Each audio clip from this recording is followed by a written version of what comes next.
of the, thank you, Maria.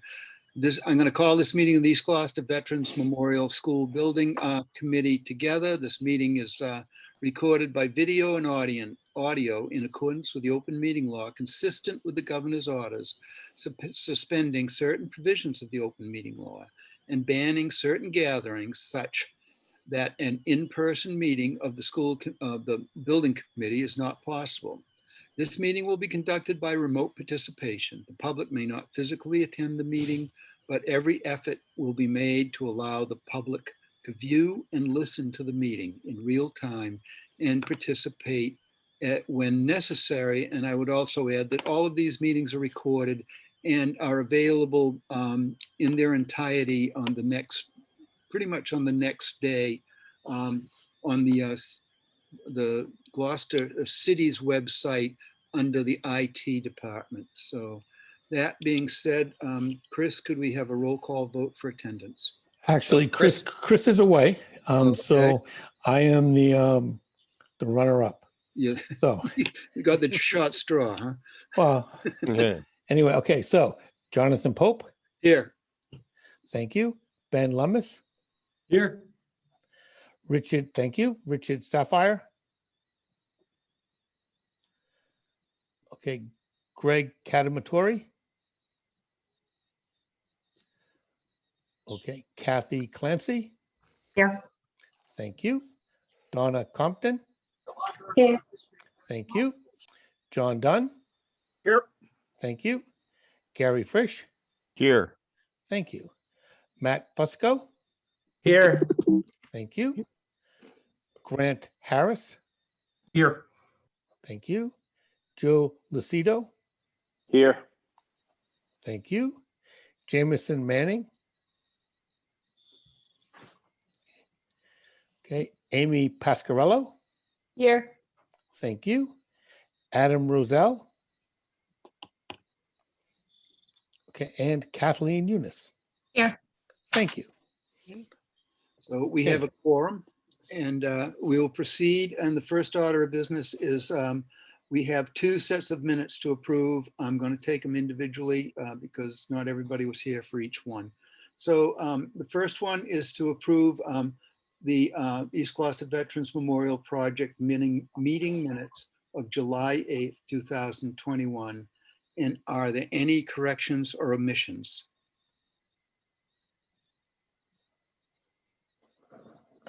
Seeing none, I will move that we approve the minutes. Second. Okay. Then we need a roll. And, I'm sorry. That was Kathy Clancy seconded it. Okay. That seconded? It's been moved and seconded and there was Okay, that's no right. corrections or omissions. So we'll take a roll call vote. Okay. Jonathan Pope. Yes. Thank you. Ben Lummis. Yes. Thank you. Kathy Clancy. Yes. Thank you. Donna Compton. Yes. Thank you. John Dunn. Yes. Thank you. Gary Frisch. Yes. Fusco. Yes. Thank you. Grant Harris. Yes. Thank you. Joe Lucido. Yes. Thank you. Amy Pasquarello. Yes. Thank you. And Kathleen Eunice. I believe I was absent for this one. Okay. So, you Okay. Thank you very much. so it passes, I believe, 10 in favor and 1 abstain.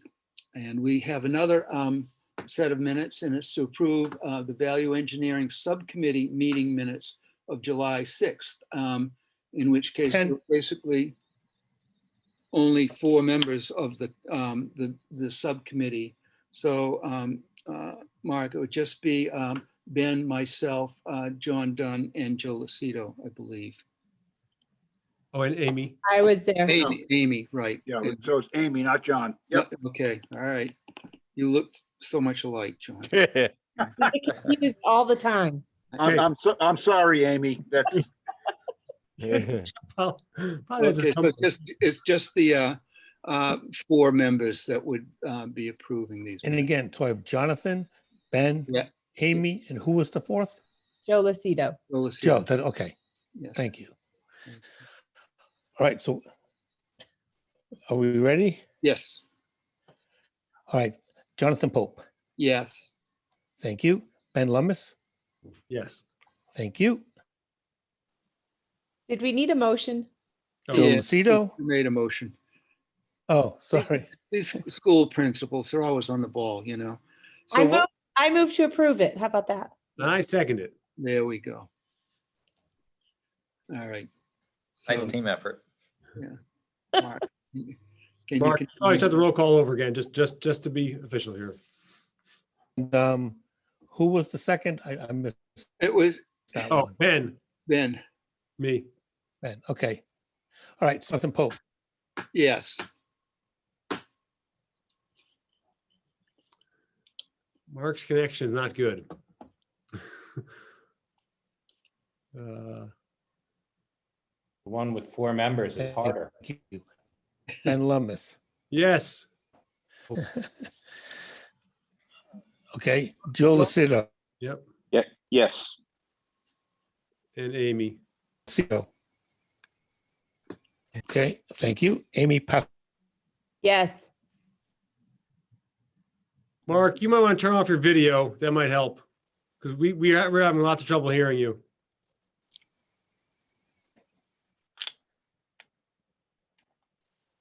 Maybe he has trouble hearing us too. Very possible. Okay.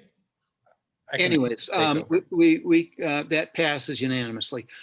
We need to move on to approval of invoices. I believe there's, Brian, there's one from CBRE Harry, or are there others that I didn't see? Just one, yep. This is the invoice, basically for our June efforts. The invoice amount is $64,727.81. And this is within the approved budget. So Yeah. basically for regular services. So I'll make a motion that we approve CBRE Harry's invoice. And he took it away. I could have told you the number on it. It was probably Oh, about, I can put it back here. it was about 3 pages long, right? I have it. The invoice number is HII and then 1809.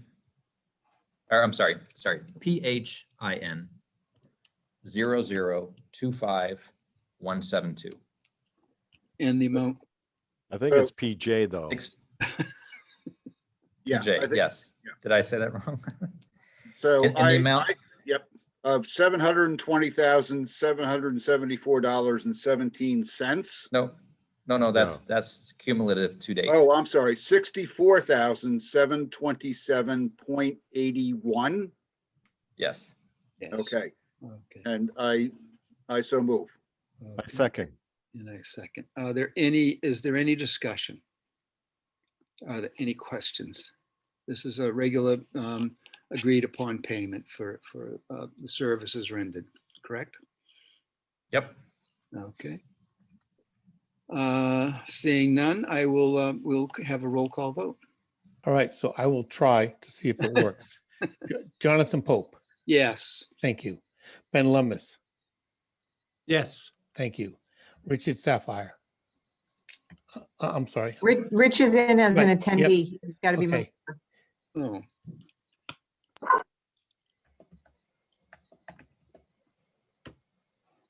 Who is Maria running this? Maria, there we go. Yes. Okay, thank you. Kathy Clancy, Yes. thank you. Donna Compton, Yes. thank you. John Dunn, Yes, thank you. Gary Frisch, Yes. thank you. Matt Fusco, Yes. thank you. Grant Harris, Yes. thank you. Joe Lucido, yes. thank you. And Amy Pascarella. Yes. And finally, Kathy Eunice. Yes. Thank you. So it passes unanimously. Okay, that's invoices, and we'll move on to our reports and deliberations. Oh, was there a Durham Whittier invoice to, Do we have a Doran No. Whittier invoice? oh, No, okay, just- okay. The CB area, yeah. I thought they had one. Okay. No, what we, Go ahead. I was to say, what we do have for Doran Whittier is an improvement for some additional services. I'm going to pull up the screen here, and Mark's going to walk us through that. Okay.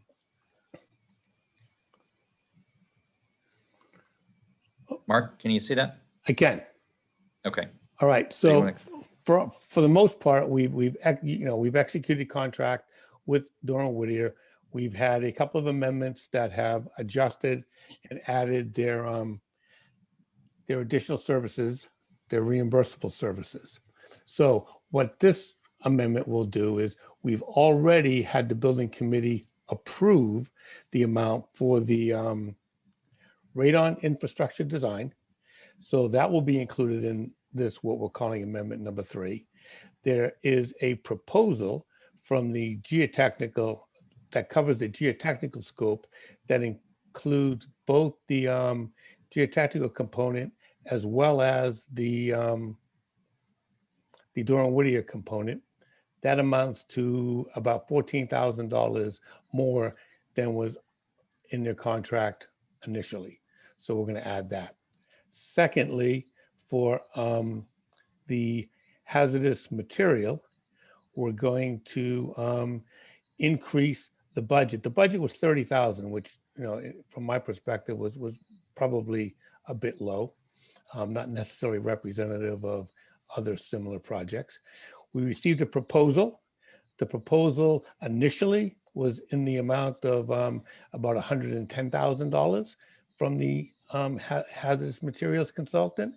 Because of the lump sum agreement with the vendor, et cetera, we were able to negotiate that down to $48,000, but there's still, along with the radon, there's a net $77,250 increase.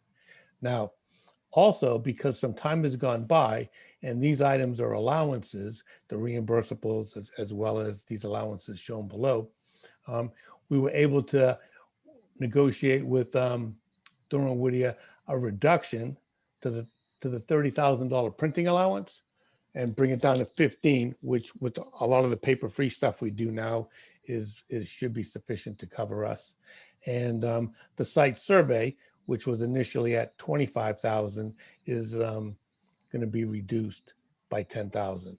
So simplistically, what that does is that allows us to take the full amount of the increase and offset it by the $25,000 that we just spoke about, reallocating the budget.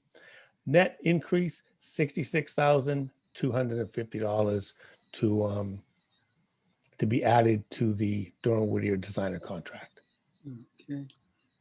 Are there any questions? So, Mark, in terms of, is this increasing our total budget? Is this coming out of, the 66,000? Is it coming out of, allowance or? The 60, okay, the additional amount will come out of the owner contingency, which is a contingency for adjustments primarily to the soft costs of the project. Great. Right. It's a contingency built in for situations just like this, in other words, right? Exactly. Great. Thank you. You're welcome. Are there any other questions? I can't see everybody, so just Yeah, speak I've got up. a, I can stop sharing this.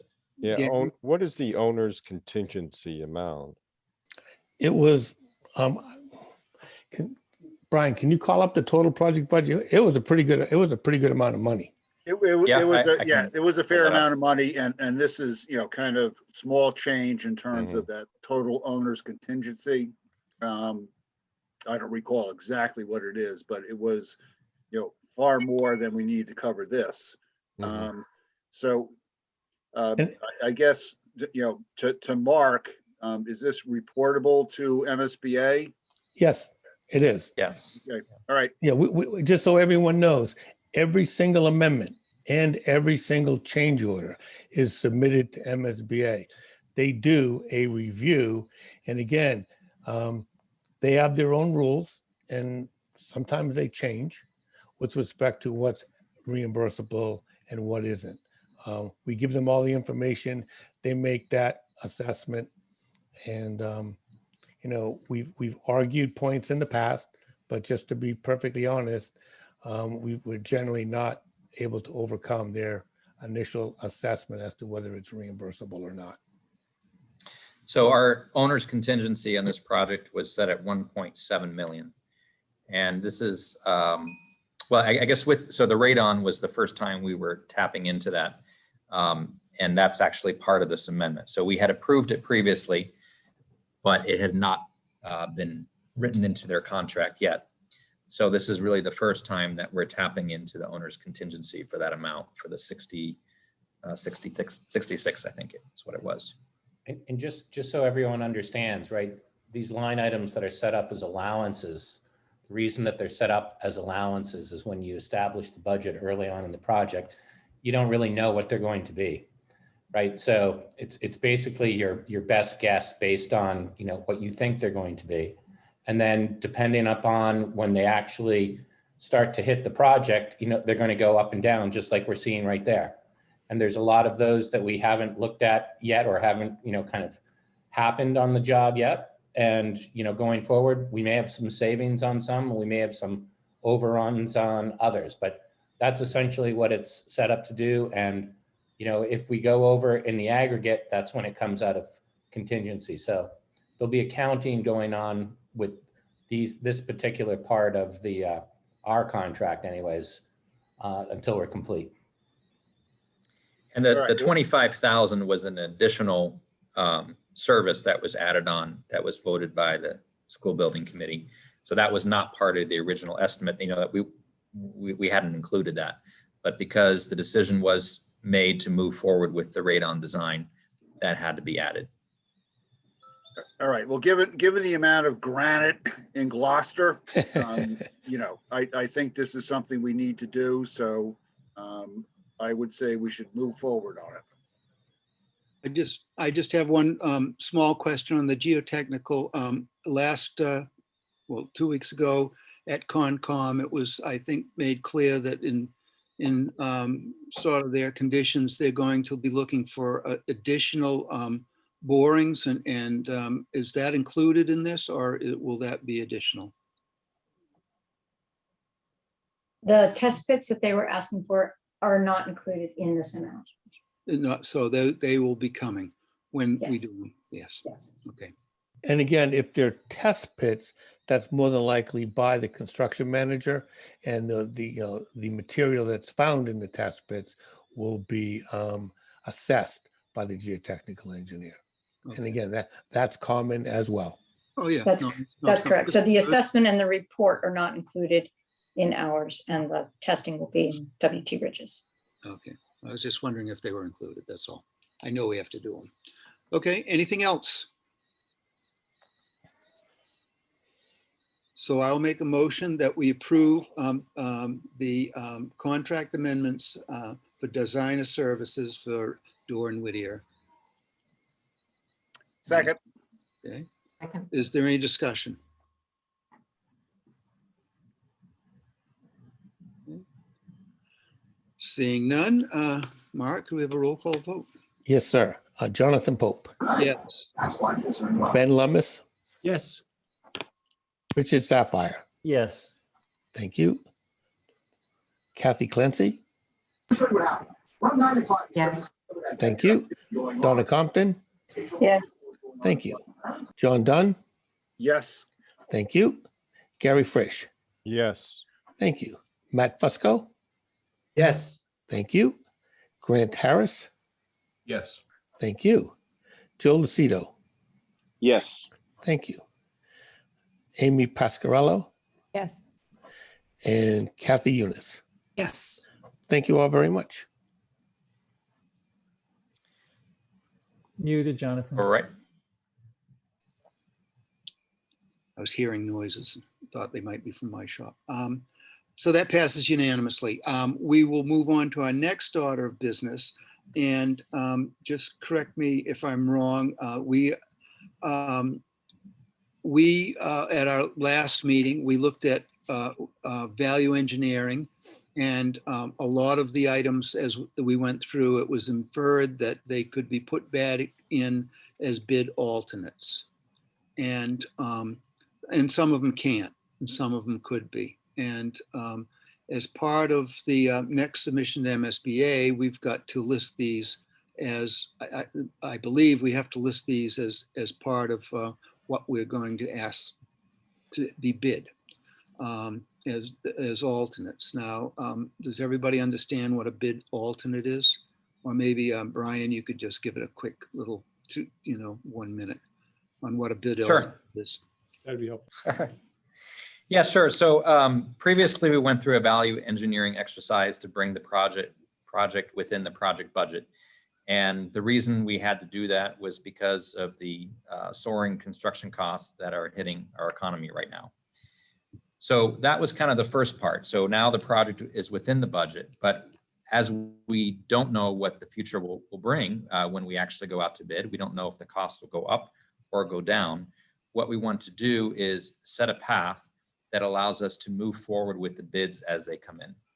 So by establishing bid alternates, what we're doing is we're saying if the bids come in low, we can take on, this package of work, this package of work, or this package of work. But if they are higher than what we had in the last cost estimate, then we would have to forego all of those bid alternates.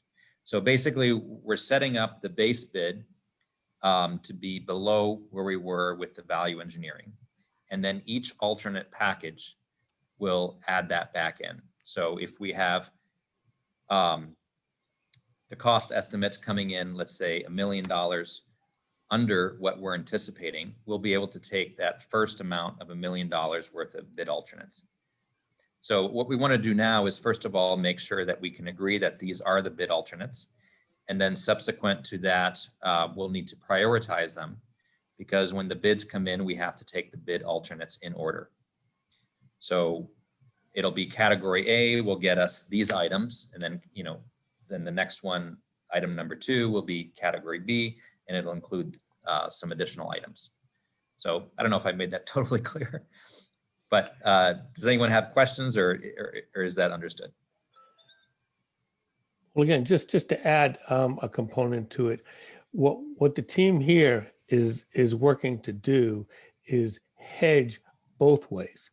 We want to hedge that in the event that the bids come in high, which we hope they do not, but in the event that they do, we still want to be able to move forward. We have bid alternates, and it might be bid alternate 1, bid alternate 2, that we can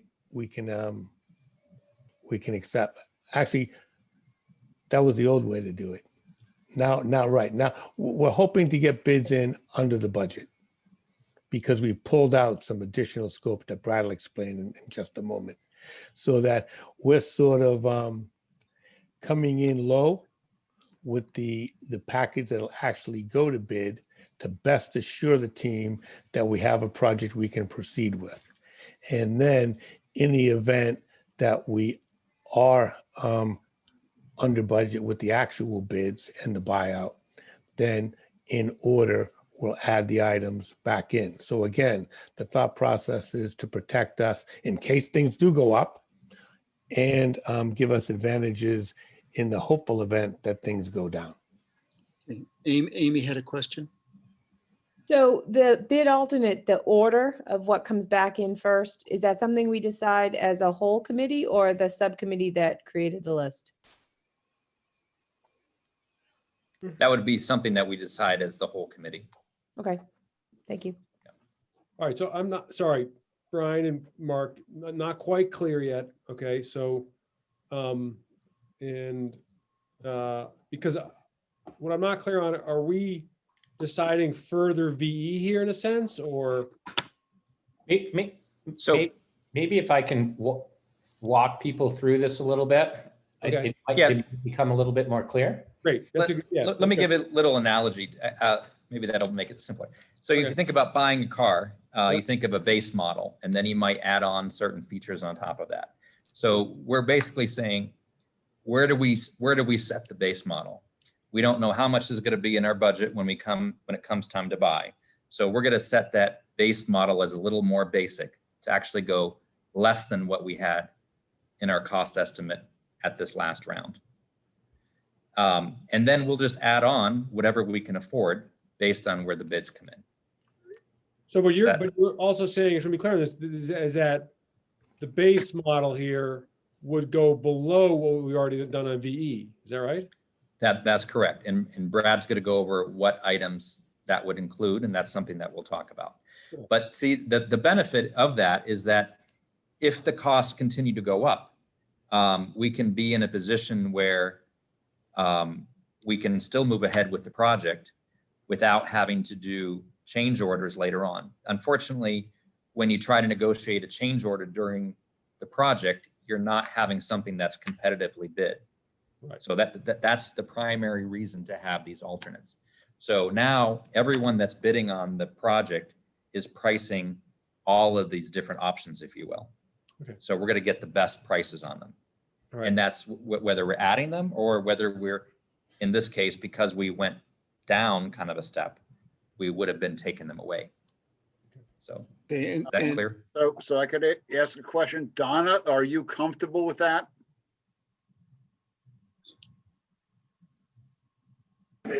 Yeah, Yeah, because this is going to fall on you. So, yeah. thank you.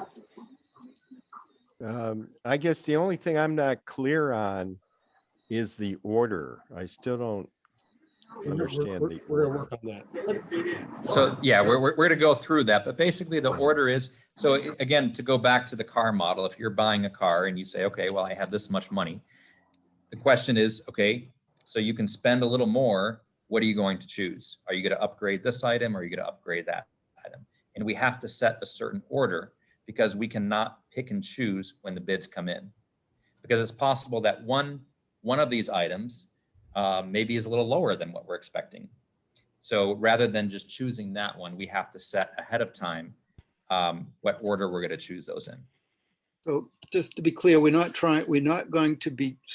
going to be setting the order tonight, or are we just going to approve No. the general number and what the alternates are? The objective for tonight is to approve the bid alternates. We don't need to prioritize the order, and there still might be some changes that happen at the 90%. But once we can agree to these bid alternates, the architect can incorporate those into the document. Otherwise, we're leaving all this to the last, 90% before the bids come out. There's a small window of time, and they have to document all these in the set. So by getting these approvals earlier on, we're streamlining the effort. Okay. So what we're saying tonight is and Brad will present these and is that we're going to approve the totality of the alternates, and then at a later date, we will prioritize them. Oh, let me just say this, right? The answer to that, Jonathan, is yes, but let's see how we feel at the end of it. Because, right, at the end of it, right, if everybody understands it and, we can feel comfortable, and this is a discussion, right? Then maybe we have an opportunity based on what everybody learns tonight to prioritize. Because if we don't prioritize tonight, right, we're going to be prioritizing here in a couple of weeks because the 90% set will soon be upon us. And, we need to finalize that, right, and put that into the package that we're going to submit to MSBA. So we don't have to do it tonight, but we're going to be doing it pretty soon. So let's see how we feel. And, right, if people are confused, then we don't want to push it. People are uncomfortable, we don't want to push it, but hopefully we can put a little clarity to this and everybody will understand it, and then we can ask questions and maybe we can knock the whole thing off. Okay. Yeah, it's helpful if we have that understanding. As Brad said, we don't have to have it. And even if we do prioritize these tonight, it's possible that could still change at the 90%. But it just helps everyone on the team to have an understanding that this is the direction we're going in. and that we do have some consensus. Right, So great, let great. me go ahead and pull this up here. All right, you should be able to see the screen now. I can try to increase the size here a little bit. And this is also was shared, is in the, our team folder here. So you can put up Correct. your own screen if you want. Okay. All right, Brad, you want to go ahead? So like they say, with no further ado. So most of this is going to be familiar to everybody because it's really the value engineering list we went through before, except for the items that you can see that are highlighted in yellow, right? Those have changed a little bit, and I'll give a little bit more description on those, right? But for all intents and purposes, you know, it's pretty much the same. And as Brian was saying, when we started pulling all of this together and we're looking at the market volatility, if you could keep it at the notes there for a minute, Brian, that would be good. Down on the bottom. You know, we started thinking, you know, we're going to be pressed for time when it comes down to it. So it's better to have this discussion now rather than when we don't have any time to be able to react and potentially put some more alternates in. So we took it on ourselves to go and, you know, try and put together, we wanted to put together about $500,000 of additional cushion, if you will. And I'll talk about, you know, how that works. But the first, on number one there, you initially approved just under $2 million worth of value engineering. So all of these items, except for the yellow highlighted ones, were in that group. We've added about 550,000, 558, 557 to be precise, of additional alternates to the list for consideration.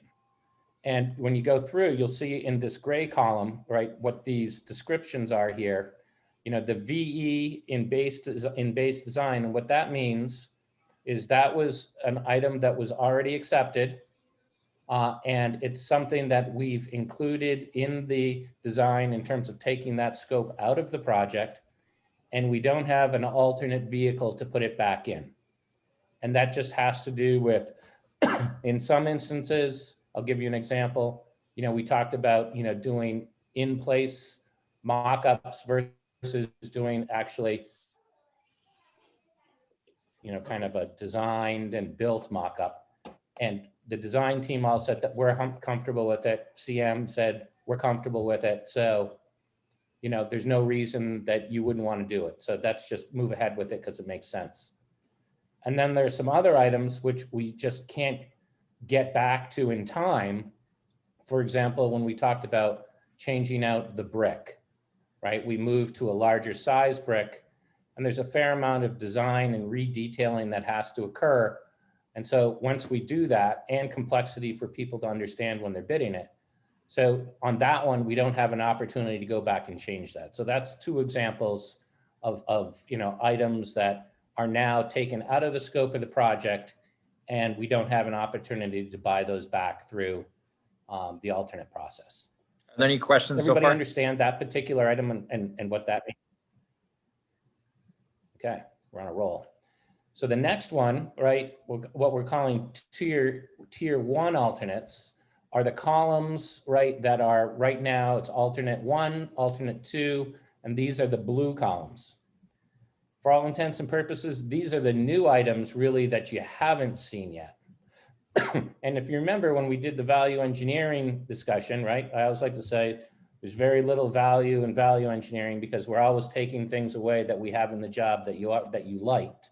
So it's always a painful process, but we limited those, right, because we were able to get back onto our budget target by really just taking, it wasn't what I characterized as low-hanging fruit, but what we categorized as number 1s and number 2s, right? So the more difficult ones all the way up to 5s, we didn't have to dip into.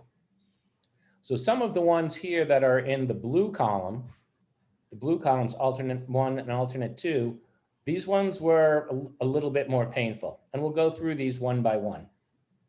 And then everything, okay, in the tier 2 alternates to the right there, right? Those are all buyback options, right? For value engineering decisions that have been made that we have an opportunity to go ahead and buy back.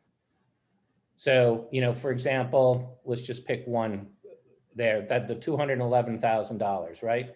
So that was for the benches, right? The benches that were there that we decided it was a high value item. We were going to take that out, look at an FF&E item, but we're able to go and design it such that if on bid day, we find ourselves, below budget, then that's an item that we can go ahead and buy back. So everything that's in that kind of, salmon color there, right? Those are all options, right, that we can go and get back. The key, as Brian was intimating earlier, is that you have to take these in priority. So in order to get to alternate number 4, you will have had to have gone and accepted alternate number 1, 2, and 3 in advance. And that means you need to be under your budget, right, by the totals of all of those alternates. Otherwise, you're going to have to dip into your contingency. And we would prefer not to do that if we can avoid that, because we still have the entire construction process ahead of us. And, that's what contingency is for unknowns during construction. So the idea would be, right, if today, right, where we were targeting the budget before, right, we took $500,000 out. So we are actually, if everything remains status quo, we would be $500,000 plus or minus under budget on bid day. And the idea here is that it would be almost automatic that you would take alternate 1 and alternate 2, the blue columns, right? Because that would get you back to your original VE decision, right? And you would be on budget. Then if you start to go and have more savings on bid day, based on the priority that you ultimately select, you'll be able to take these categories of alternate 3, 4, 5, and 6. And again, you have to take them in order. And that's why, we can talk about after we go through all of these, right, whether or not prioritization tonight makes sense if you're comfortable with it. That's a lot right there. So does anybody have any questions? And if you're not doing this day to day, you shouldn't feel uncomfortable asking questions. We do it a lot, so it's kind of second nature to us. So, ask away if you have any questions here, folks. So Brad, you by putting with the pink columns there and even with the blue columns, it Yep. seems like you guys, is that a proposed priority or is that? It is. So it's a proposed priority, but it helps us understand what you mean by prioritization, correct? But those could shift around? That's correct. That's all up for discussion. But if you go to the total line down there, Brian, if you could just roll that down a little bit. So, the total there on the green column is just under $700,000. So that's savings that's put into the job, right? And we were trying to get about $200,000 or, 200, that'd be great. About $2 million out of the job. And so if you add all of those totals up, and far on the right there, you see the 2,552, right? That's the total of all of these alternates. And so, you really want to look at, say, how big a bite are you going to be able to take? You want them to be, big enough that you're getting some value out of that. They need to be big enough so you don't have, 30 alternates, because that's just too confusing for contractors and subcontractors to digest. And if they're too big out of the gate, depending upon what, where you are on bid day, you may or may not be able to get to the next one if you want to.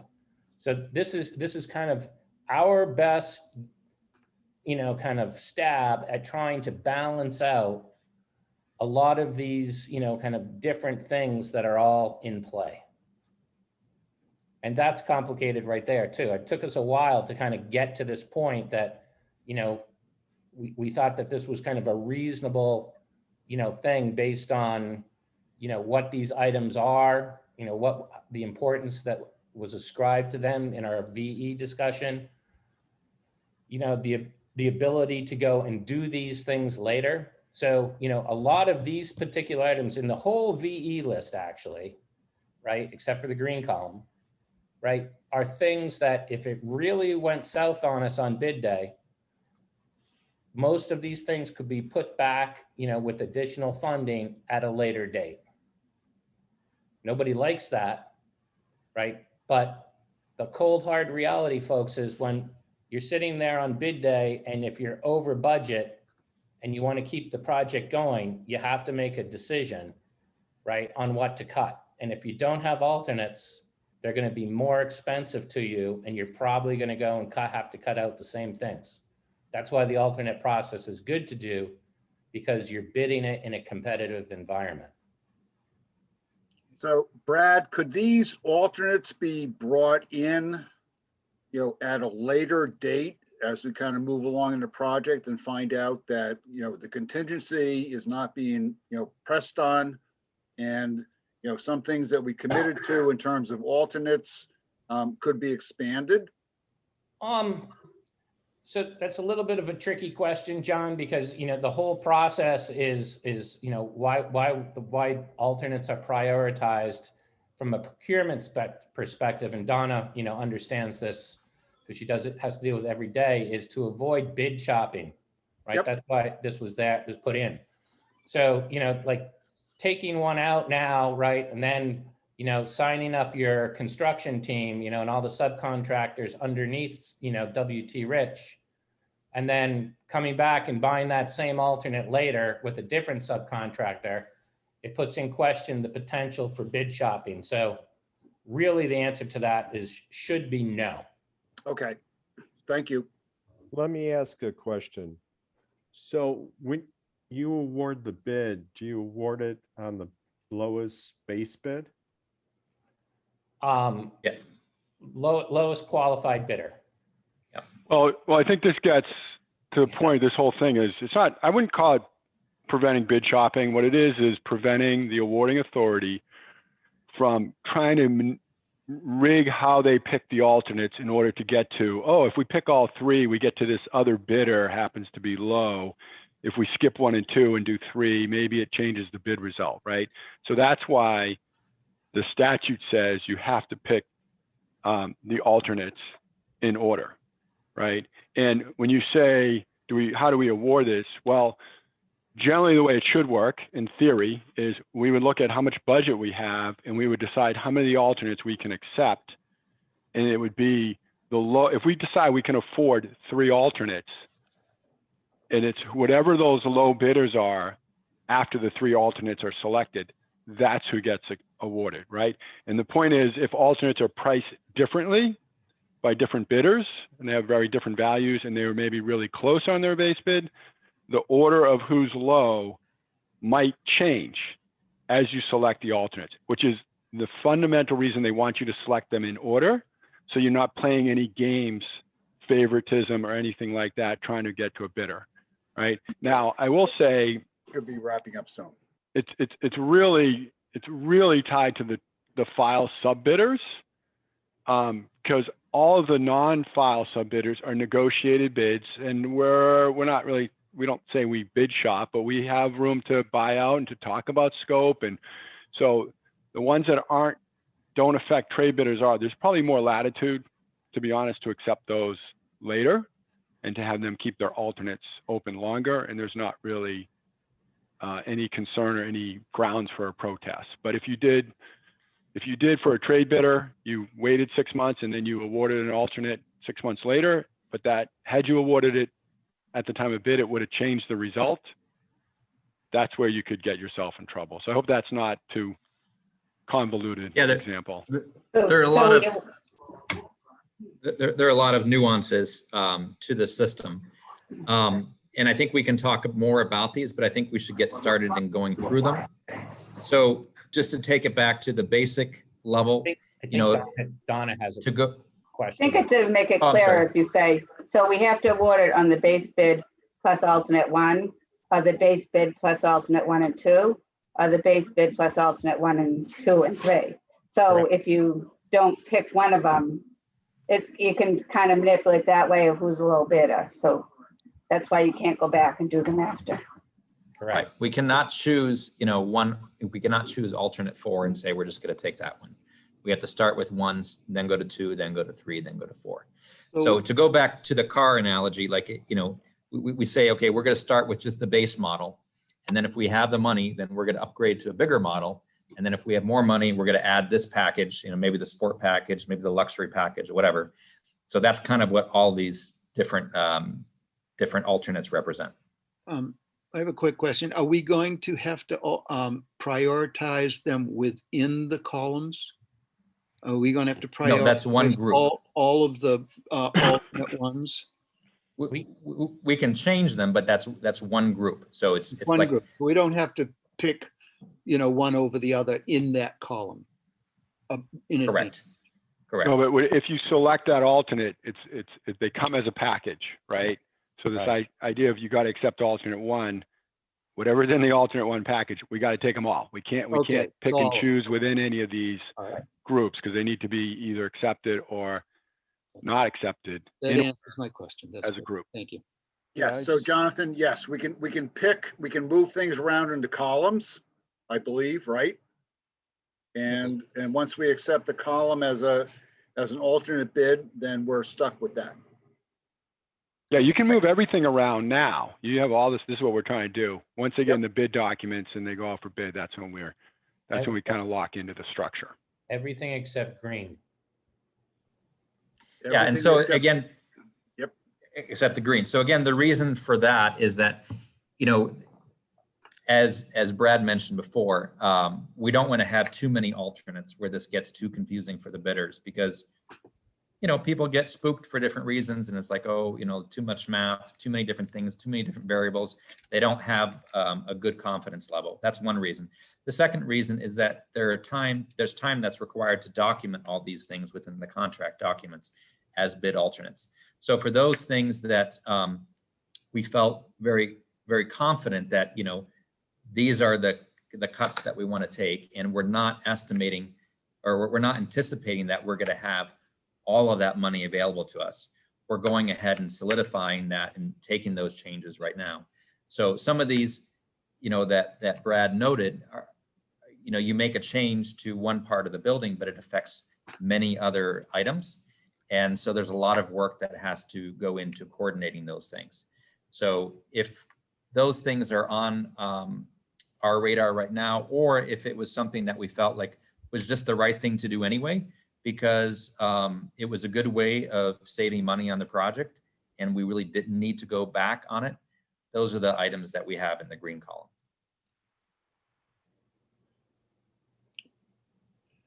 All right. Any So more questions before we start going through them? Okay, so from the top, okay, so you'll see here, right, that can you make that a little bit bigger for, there you go.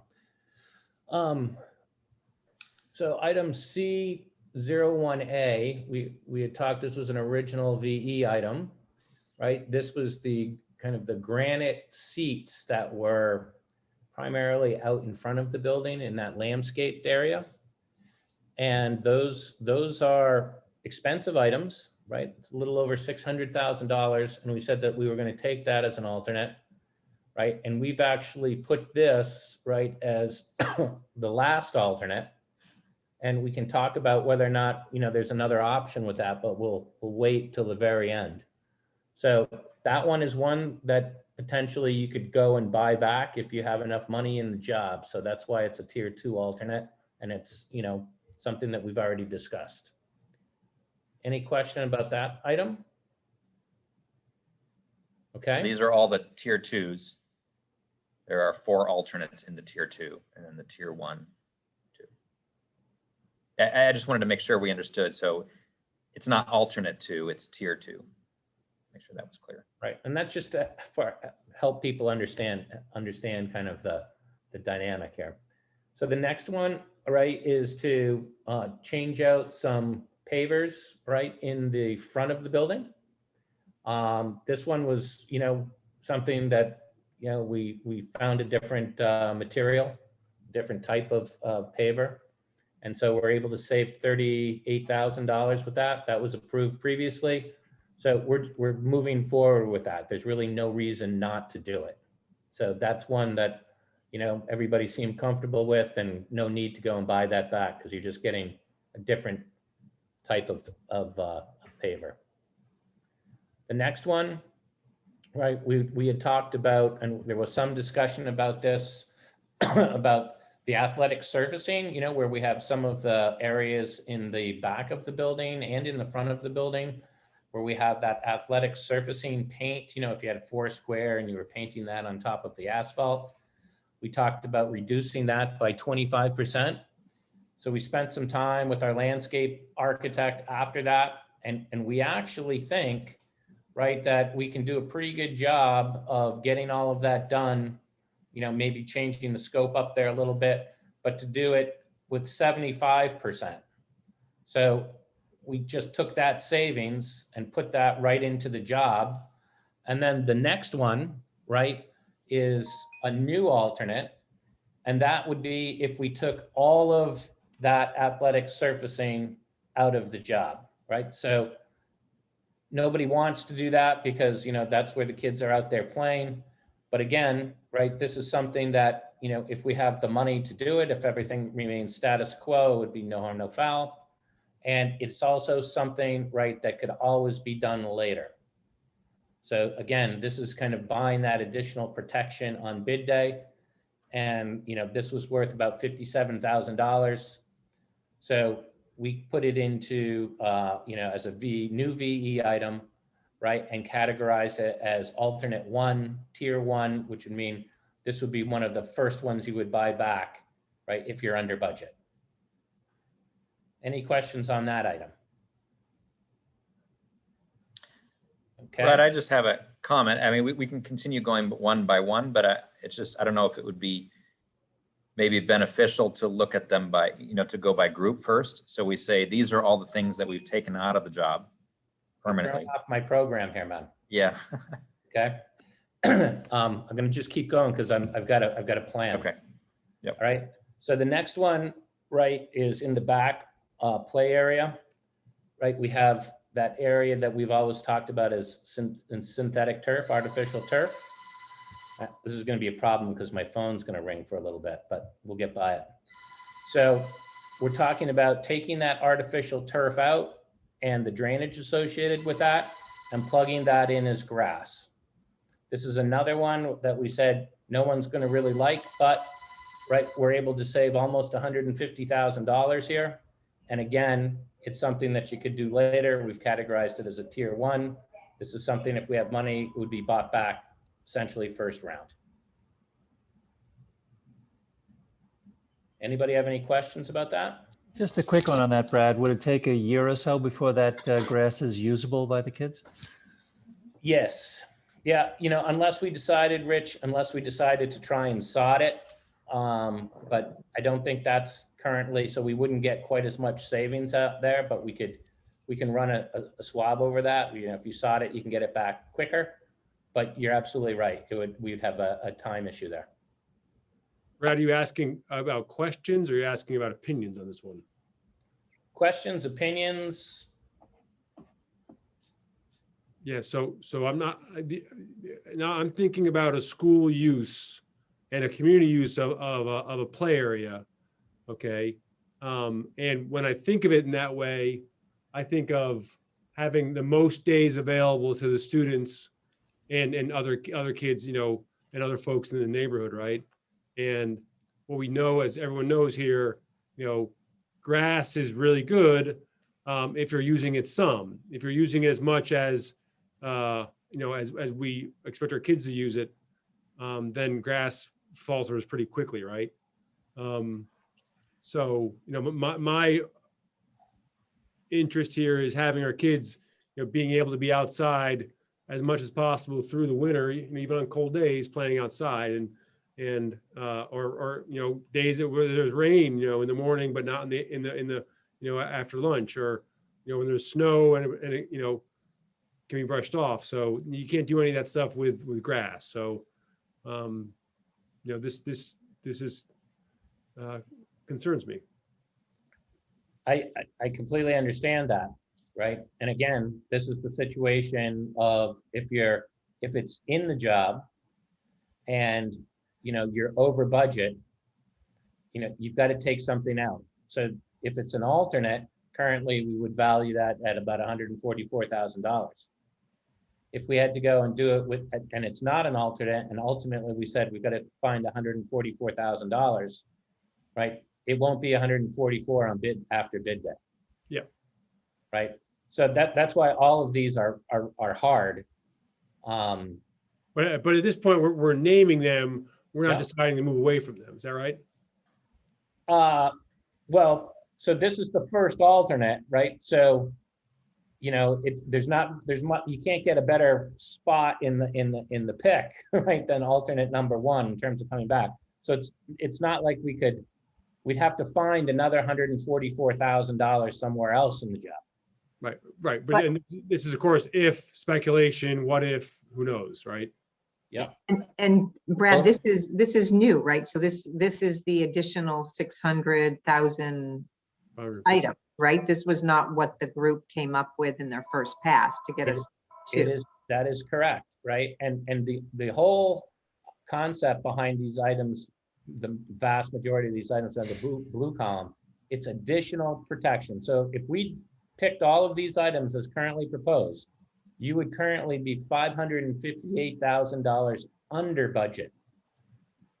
So, you know, if we stayed on budget, you would automatically be able to buy these back. But if you're over budget, right, then you get the benefit of a competitive environment to try and, you know, buy these back. And what you're talking about, Brad, when you say these items are the ones in tier 1 in the blue. Correct. Right? Because we accepted $2 million at our last VE discussion, and the value of the items in blue represent that additional $550,000 plus or minus. I share Ben's concern and importance of having it as artificial surface. It also would be very difficult to open a brand new school and say this area is off limits for a year for the grass to grow in. Understood. So, you know, you guys can make the decision that, you know, we don't want to have that option. It's just, you know, on bid day, depending on where things go, right, we all are going into this with eyes wide open. Can we see what else you have and then come back to this? Oh yeah, we're gonna go through them all. Okay, so the next one, right, when we talked about the planter boxes, we talked about just changing, you know, the wood species there. And so that one was pretty automatic. You know, so we took that savings, it's incorporated into the base design, right? And then a new one, right, was to take those out of the job completely, right? And potentially have those as a PTO project. Okay, or, you know, you buy them back at a later date. Again, you know, nobody likes it, but it's worth $50,000. And it's something, you know, it's not like you're changing, you know, part of your HVAC system, right? That you couldn't readily or more easily do at a later date. Are these the backyard grower idea? They are. Okay, so I'll just keep going through them and then maybe we can have if you have questions along the way, stop me, but you know, I'm sure there's going to be discussion about, you know, do we want them in, do we want them out, priority, all of that jazz. And is everyone clear so far on how this is going? Like which items are totally being cut out of the project? Which ones are the additional potential cuts? And then which ones are the VE items that were discussed earlier that we'll buy back if we have enough money? Where were the garden boxes? Which column were they in? They were in this blue column. So these are the additional cuts. Right, but is it in tier 1 or 2? Tier 1. Tier 1. I can't see all the way across the screen because zoom in. Yes. So you'd have to get to that one. You would have to go and have enough money in your budget to accept alternate 1. And then after that, if you had enough money, then you could accept alternate 2, which this is a part of or proposed to be a part of. Okay. So the next one, right, is to go and we reduced changed our design target and reduced overall plantings on the job by 20%. That one seemed pretty palatable to everybody going forward. So we took that, right? And, you know, we carried that as an alternate so that you could buy that back later if you wanted to. I think that's like alternate 4 or 5. 5, looks like it. 5. So, you know, you have to go through a few things to get to that one. But again, you know, in terms of overall priority, that one didn't seem as important as some of the others. Okay, so after that, the next one was to take that, you know, a little bit further. And instead of reducing it just by 20%, we would add an additional 30% to that. So we would be reducing overall the plantings on the job by 50%. And we said that's quite a bit of planting that would be coming out of the job overall in terms of the overall planting budget. So we carried that as a tier 2, alternate 2 item. And you can see that it's worth about almost $125,000. No, that's tier 1. Yeah, it's Tier 1. Tier 1 alternate alternate 2. 2. Yeah. Okay. So I guess I'm not sure that should be a tier 1 versus a tier 2. It's not. That's fine. When do we discuss that? I think we'll discuss, you know, kind of where you want these overall in your alternates. Like at the end, we can have kind of a Okay. global discussion because you would have heard the explanation behind all of it. Okay. Okay. Mhm. The next one was to change the decorative stone to decorative gravel. You know, that was kind of the aggregate size of those. That was a fairly simple one. You know, that could have either been in the base and taken that, or, you know, you could still have an opportunity to buy that back because it's a fairly simple and understandable buyback. You know, we carried that out as part of alternate 5, where some of these other landscape type items are clumped together.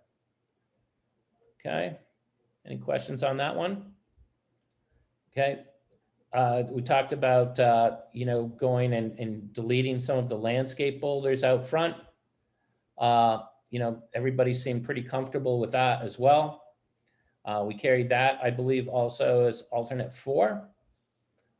These were not security boulders. You know, these were more seats, you know, fitting into the overall landscape scheme. So we carried those, you know, again, a relatively simple buyback. Or you could just say, no, we don't need to even buy them back, but it gives you some flexibility there. So that's a tier 2 alternate. Okay. The next one was the bollards, where we talked about changing them from stainless to, you know, like a painted metal or a galvanized metal. Again, that's a tier 2 alternate with an opportunity to buy those back later. We carried that as alternate number 4, just based on how we were looking at it. Okay, what's the next one there? The next one is the gate was to change that gate at the entry by the bus loop from, you know, a more decorative, nicer gate to, you know, something that's more like a chain link gate. I carried that out as alternate 5. So you have the opportunity to buy that back. That was a relatively simple one. People should be able to price that pretty easily. The turf edge, right? That's something that we talked about. We're just going to carry as, you know, base VE. We talked about deleting some of the trash receptacles. We carried that as a tier 2 alternate because, you know, that's a fairly easy one for everybody to understand and buy back. The next one after that was to go and change the height of the fence.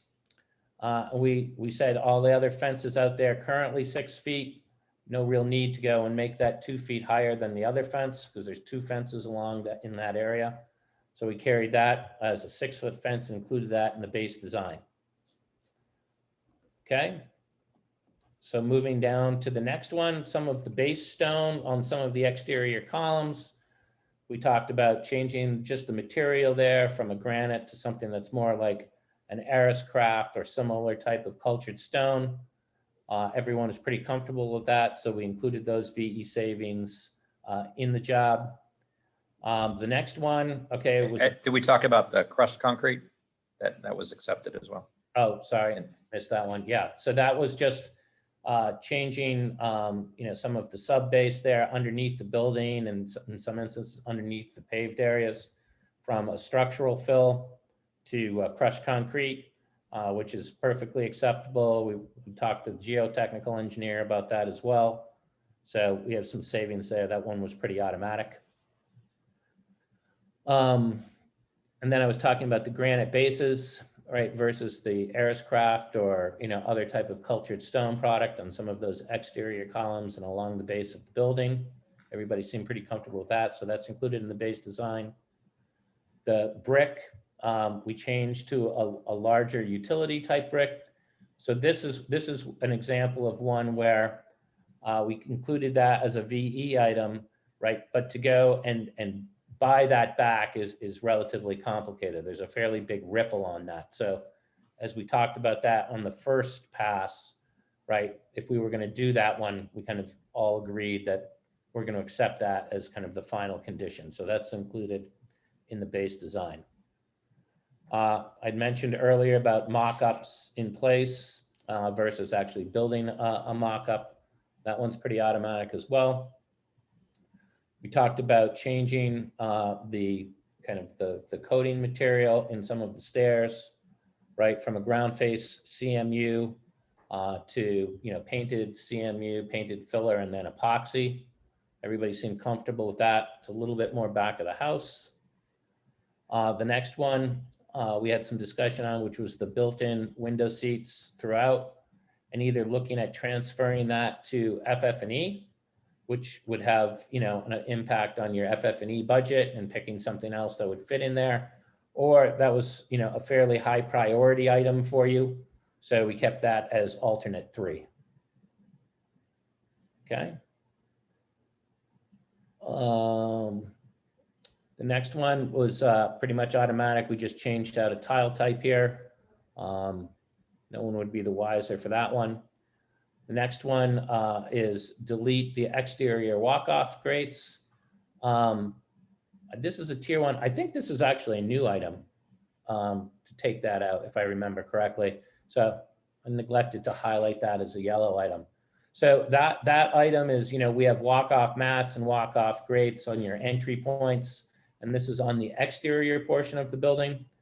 And we felt like, this is something that's relatively important from a maintenance perspective, as Joe Lucido had mentioned the last time.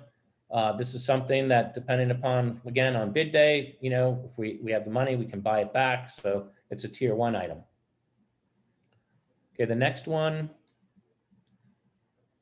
we talked about metal bookcases in the media center, moved to FF&E. It's more typical that we would see that as a FF&E item. But if we have the money, on bid day, something that we could put back into the job and give you a little bit more headroom on your FF&E budget overall.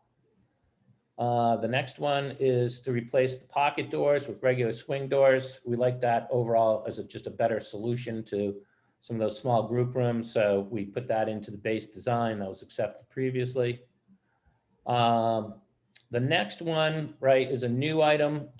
This is an area where we had, some transom windows up high.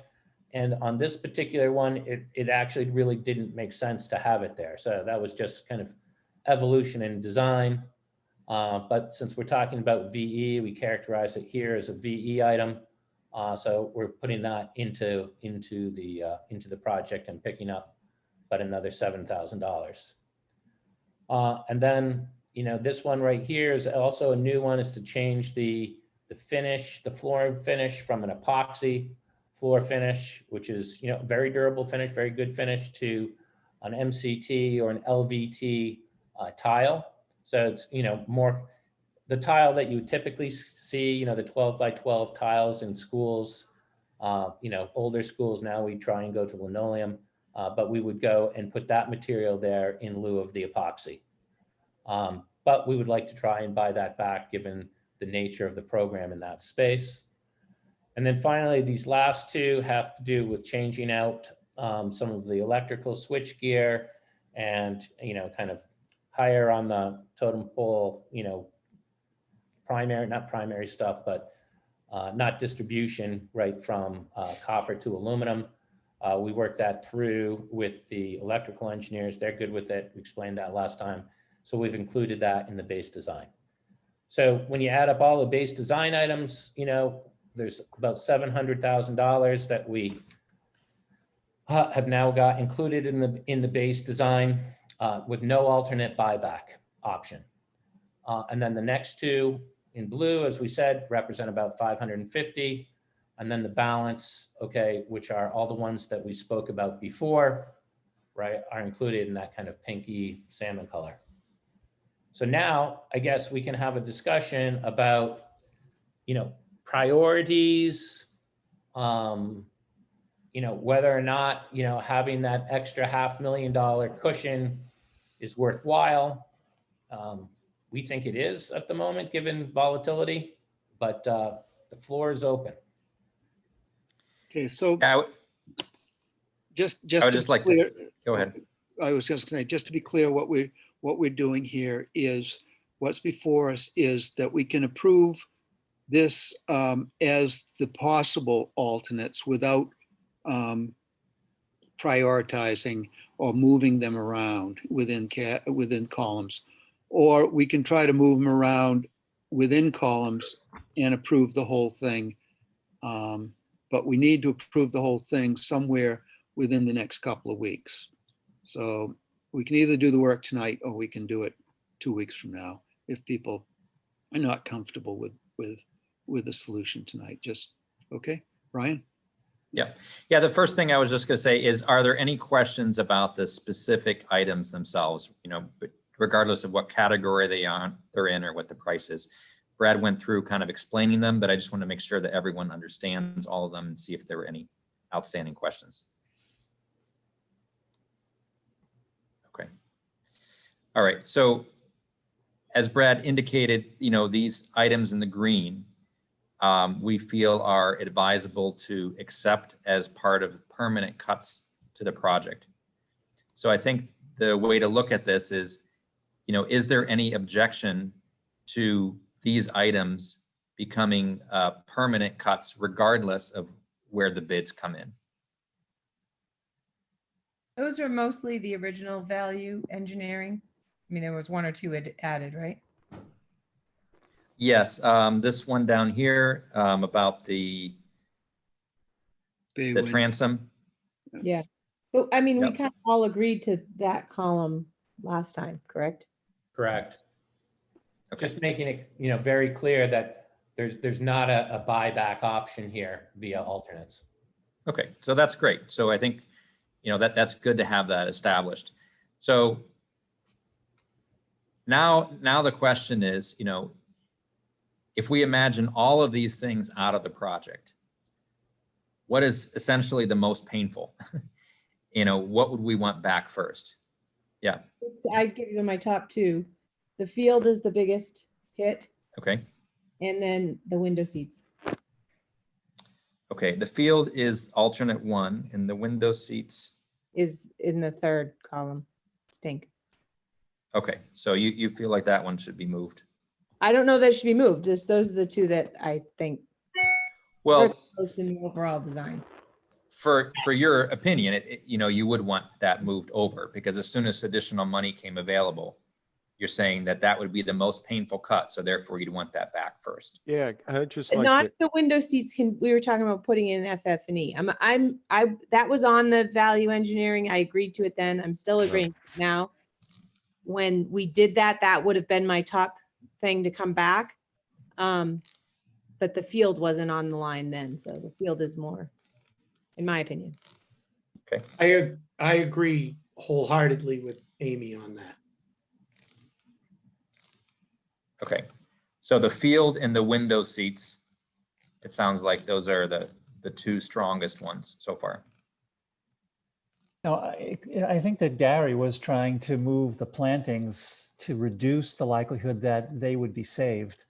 That's $124,000 in a way that, even though it's out of priority, it's prioritized in a way that sort of saves money toward the artificial turf.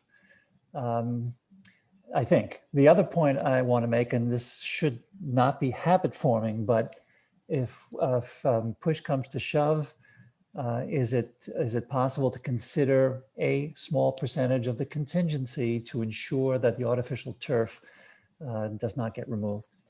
So just with respect to that question, right? You always have the opportunity, right, to go and use contingency for what you want, right? But it starts to become like a bit of a risky poker, right? Because you're spending money day one, anticipating that everything's going to go well throughout the balance of the job. So, but you always have that opportunity. So and it should be used as sparingly as possible, and I understand that, but this is a high priority kind of item. If the 124 in the plantings frees up the potential, even though it's lower on the priority levels, well, that's one more aspect that may enable us. You wouldn't get to that because the fee you would have to get to that savings, to buy back the plantings, you would have already bought back the field just because you would have taken alternate one first. Okay. Is there an alternative savings that's not on this list? I mean, because you kind of added things. So we started picking things, out of, the less attractive category 3, type items. We picked category 1s and category 2s, and then we started looking at, some of the other ones, but also trying to get some value associated with things, right? And so this was again, something that could be done later, and a relatively high value, and packaged up so that, one subcontractor would look at that and say, okay, I know what to do when I look at that as an alternate. Right. So, the pain is clearly understood with getting rid of the artificial turf, but a positive aspect is just that could be replaced later on, even though it would be a while later, but over the course, the use of the school, that is something that could be added back in relatively easy, compared to something that is part of the structure or the built-ins or, the systems that are running the school, which once that's done, it's done. I mean, you really have a very difficult time trying to modify anything like that.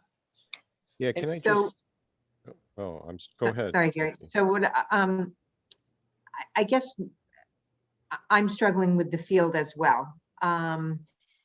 And we now have 2.6, right? I can't see the bottom number. What can we discuss whether that should be 2.450? So we have the field, like, is that like what level are we comfortable? You certainly can, right? Yeah. You could say to us, Kathy, don't have the field in there, just like, or in this instance, leave the field in there, right? But so if this is not palatable to you, right, then you can just say no, it's not up for discussion, right? We put it in there, right, so that we could have this discussion, right, so that you understood, kind of how the alternate process worked, the current market condition, and additional protection. So if we go, for example, on bid day, at the 90% estimate, and we find that things have turned the other way, right, we still have the opportunity, right, to maybe go and put this back in. We'd have to see how we could pick that in. It's a little bit challenging because, it would essentially, part of this is going to be part of the site work package, but which is an early package, but potentially. So Brad, if that's a bid day and we were $150,000 over, we took it off then, what does that do? So on bid day, if you were $150,000 over and everything was as currently presented, you have two options, right? You just go and take that $150,000 out of your contingency, right? Yep. And, you know, you do that. Well, actually, sorry, I'm going backwards here. If you're $150,000 over, right, you would have to go and take $150,000 out of your contingency just to get back to budget. Because this right now assumes, right, to get to that level of savings, right, that everything, all that scope is out. I think the question was, Brad, is if we put the field back into the design and then we come over budget, do we have an option, you know, then to consider this? And this is a kind of a unique one because for the field, for the synthetic turf field itself, is a single specialty contractor that bids. That's the only area we have turf field. It's a single bid that we will have. So that contractor, we will have true value on the credit of that. It's kind of rare because most of the others, if you're chasing credits and stuff, you don't get the true value. And we'll actually have part of the credit will be the site work guy who's doing the subgrade for that, which will be a slightly different subgrade. And then there'll be an ad for the plantings for the seed, which we will have a unit price. Well, I think we'll get fair value for the ad for the lawn if we add it in there. If you wanted to put sod there, you get the field. But I will say, I'm just listening to this kind of objectively, and it sounds like, honestly, I would just take this one off the table. I would put in the base bid. And a lot of this is about a little bit about risk tolerance and knowing you have some safety nets built in. And they're kind of funny the way they're staged because you can't have, it's really hard to have deduct alternates first and then add alternates after that. It gets really complicated. So that's why Brad and his team stripped it down. But our hope is to get tier 1 in there, right? The safety net is if you can't get the tier 1 back in the job. But if you guys feel near and dear about this, I would personally, I would put it back in the job, and I'd say, hey, if we have the result and we aren't, even on bid day, we haven't added back any alternates yet, and we still have a problem, there are other means to go and start to try to reduce scope and address issues after we've bid it out. It's not the end of the world. We can go to subs and start to ask them for their ideas, and they often have some good ideas. It's tricky with the trade bidders, I will say that. You can't do anything to imply that you're negotiating them or doing any kind of bid shopping. You either got to just award or not award, and then go on faith that you can pursue some changes afterwards. But anyway, again, I feel all this angst here. Brad might be upset with me, but I probably have higher confidence that I feel like we have a high percentage of chance that we are going to come in at the budget we gave you before with the scope we plan on before.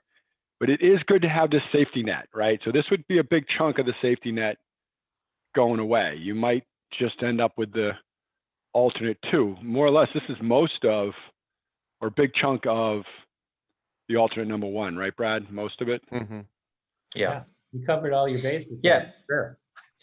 Right. So just to make sure it's clear, the understanding is the only way that we would take that cut is if we didn't have the money otherwise. So that means the bids have come in higher than we're anticipating, and we don't have the money for the job, and that's where that cut would take place. And that would be the last cut that we would take. The first cut would be, you know, the 350,000, if you look at it that way. And then if that still wasn't enough, then it goes to the 200,000. I guess as alternate number 1, it's in the right place because if that's the highest priority, and so we're going to take it because that's what we want, most likely. It's the most likely I don't like, Gary. What's that? Yeah. The most likely I don't like. I want to take it. So, Period. yeah.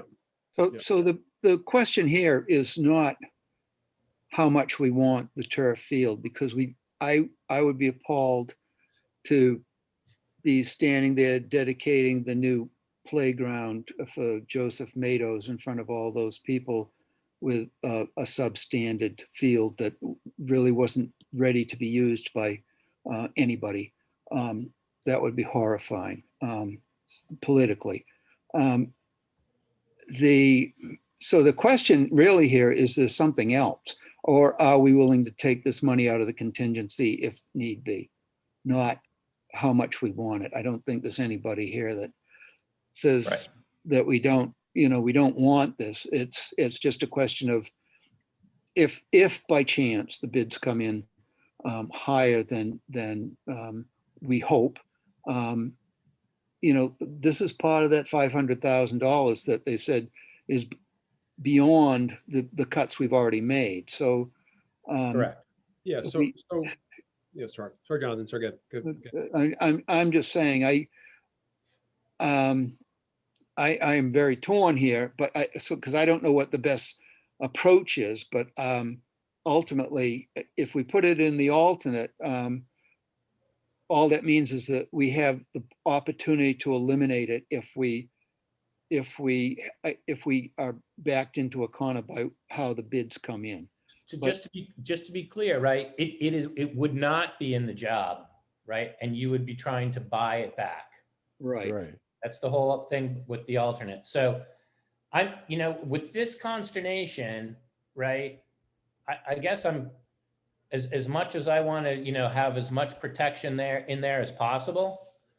I would say for them, why don't we take it out? Yep. Okay. And what we'll do is like between now and, when we go completely pencils down, we'll see where we are. Right. I'm going to encourage you though, if we do that, don't follow the slippery slope on all of the other ones that are out there. Brad, So what I would also add is, one second, Brian. So Brad, first of all, that's a good caution about the slippery slope. I appreciate that. I agree with you and John. I think it makes sense from where I am, but also what other folks are saying is to take this out. I would like the project team to continue to look at these other pieces, especially as you continue to make progress towards 90%. And if there's something else in there as you look again that you want to come back with us to take, to have a little bit more cushion after we, now as I'm suggesting, put back the turf field, then please do that. I would really encourage your team to do that. And if we, in case, just if you want to build up some more cushion, come back with us with some other things there. I have one question, and I promise I'm not going down a slippery slope. Can you just remind me where the art room floor is, what tier it is? Tier 1, alternate 2. Correct. So it's in that second blue column? Yeah. So with us taking the field out, that makes it more likely that we would get the art room floor back. You could take that and put that into alternate 1. In fact, I would like to suggest that. Yeah, I agree. I feel like the art room's going to be the showpiece of the new building, especially since both of the previous schools didn't have art rooms. So, that seems like something you can't change back very easily. So I'd love to stick with the original on that, $16,000. Chump change. I just want to point out that the flooring that we've switched it out for is actually a very good art floor as well. So. Right, but if it's still in the tier 1, it's an alternate, but if you make it alternate 1 and we're taking out the turf field, the chances of us getting alternate 1 with just that, and what's there, one other thing in that column? Like that would be a. Yeah, you're going to want your playground surfacing back in alternate 1. Right. But those two is it's a smaller tier 1, right? Amy. Yes. If we have the field, it doesn't change the overall numbers. If we put the field in the base bid, right, then you already are spending the 147. So it doesn't give you a greater likelihood of getting to tier 2. Oh, no, I understand that. I just think if we you just want it more priority. 1, I just want to change the priority is all I'm saying. Yeah. So agreed. So each of these columns, you should feel like has equal valued items. So we took $140,000 out of column 1, alternate 1. Yeah, so I mean, you could think of that as that's in the job, or you could think of it having its own category, whatever you want to do. But when you look up and down these columns and you look at the items that are in there, they should all feel like there's similar value. And if you see something that you either think is more important, then it should go to the left. Or if you think it's less important, then that should be moved to the right. That's what I'm saying about the art room floor. It should go to Yeah. the left. Yeah. Move art room to the left. I do understand what I'm saying. You also moved already the benches, or you No, so I'm sorry. proposed moving? No, I didn't. No, she No, I didn't. didn't. No, Okay. No one moved benches. No. I don't wanna, Amy made one comment on the benches. It doesn't mean, I love Amy, okay, don't get me wrong. And she knows this.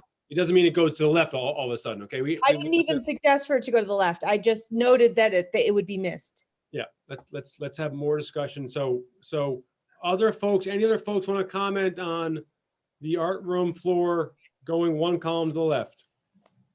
I think it's a good idea. I support it as well. Yeah.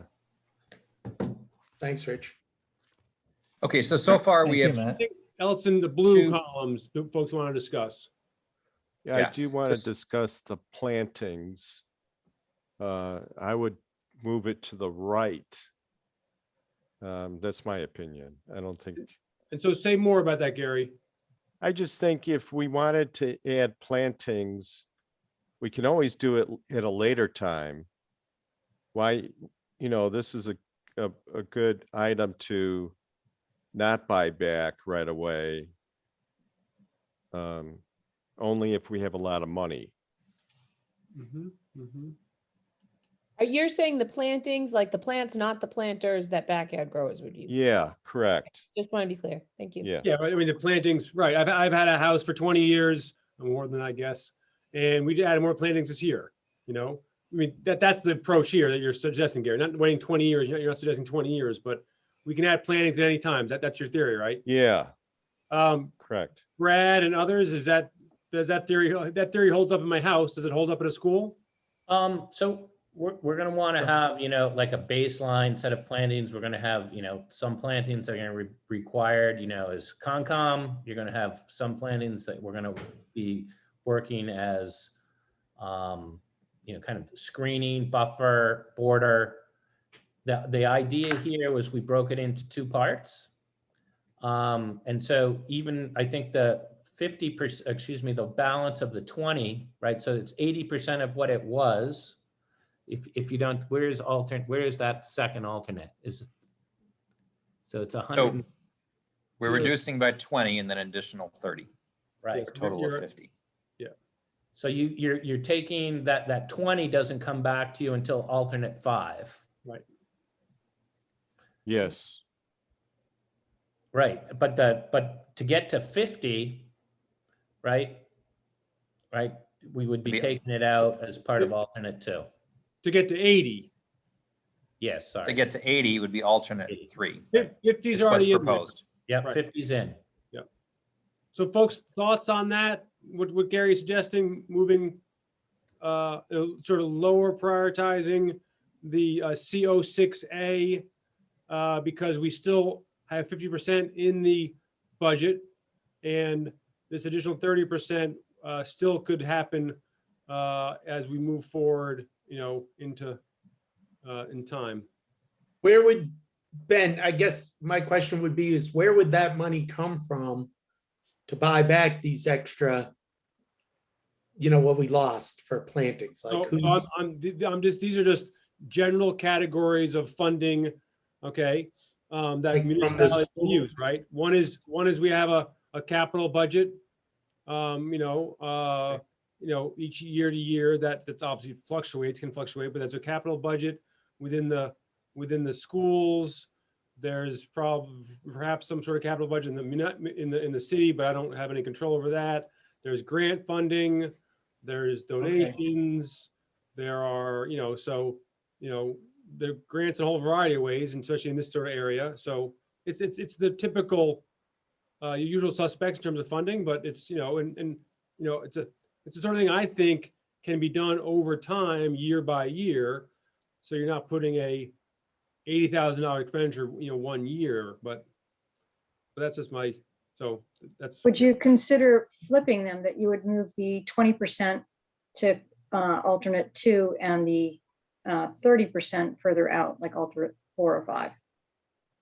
just explain what that, so. So this you is- would, you would buy your 20% of plantings earlier than you would buy the 30% of plantings.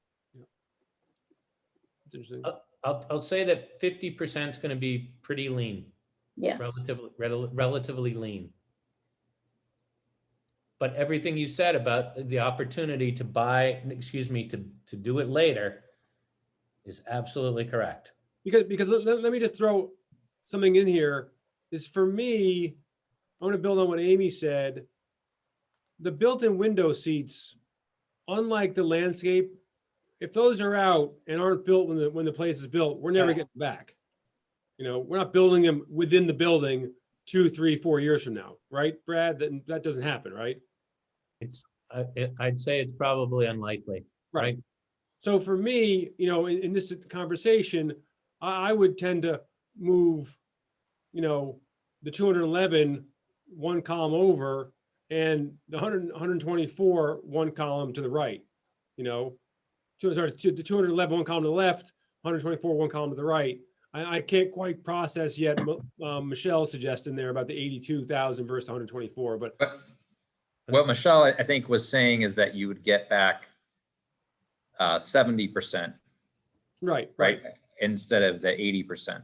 Right, and somewhat more likely because next year. It's a lower amount, right? So, Correct. so that's how I'm thinking about it in terms of these. Like I'm obviously linking these two items because the 211, the window seats, if they're not included, they're never coming. And those I think are real value to the school and the culture and just the way things sort of, the way kids feel and what kids can do in the school. But I got more confidence that over time we can build up from either, you know, 50% or 70%, you know, I mean, 80% or 70% of the. So are you saying you feel the window seats are more important than the landscaping is what I think I hear you saying. Yes, I am. And I'm saying that because we lose them, they're never coming back. If we opt to move away from landscaping now, we can build that back up over time. Okay, but are you suggesting the window seats go to the left or Yes. the landscaping? Okay. Both. I'm suggesting. Oh, he's saying both. I'm suggesting window seats go to the left, one column, and we move the planting down to the right, and just figure out 82 versus 125. Yeah, I would agree with that and add one more item to the right. And that is the replace ballards at the playground with large boulders. So that's like an equivalent trade.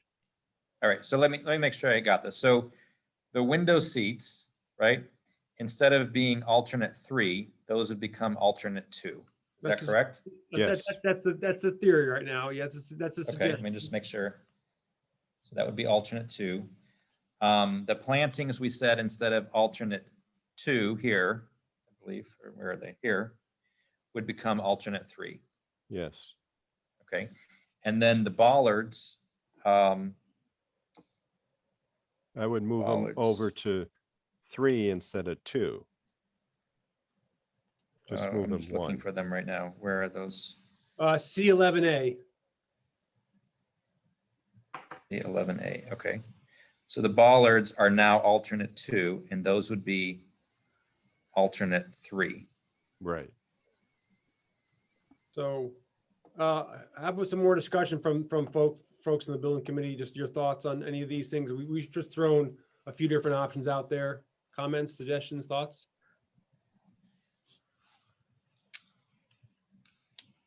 From folks we haven't heard from?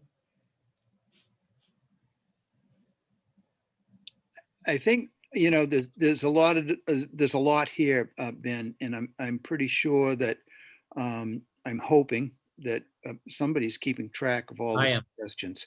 I'm not sure that we're going to be able to vote on this tonight, other than to accept these as the potential alternates, and then I think we're going to have to come back in a couple of weeks and with the new revised list and examine it, if is, because I'm not sure. I think we'd be pressing it to sort of finalize it tonight, but maybe I'm wrong.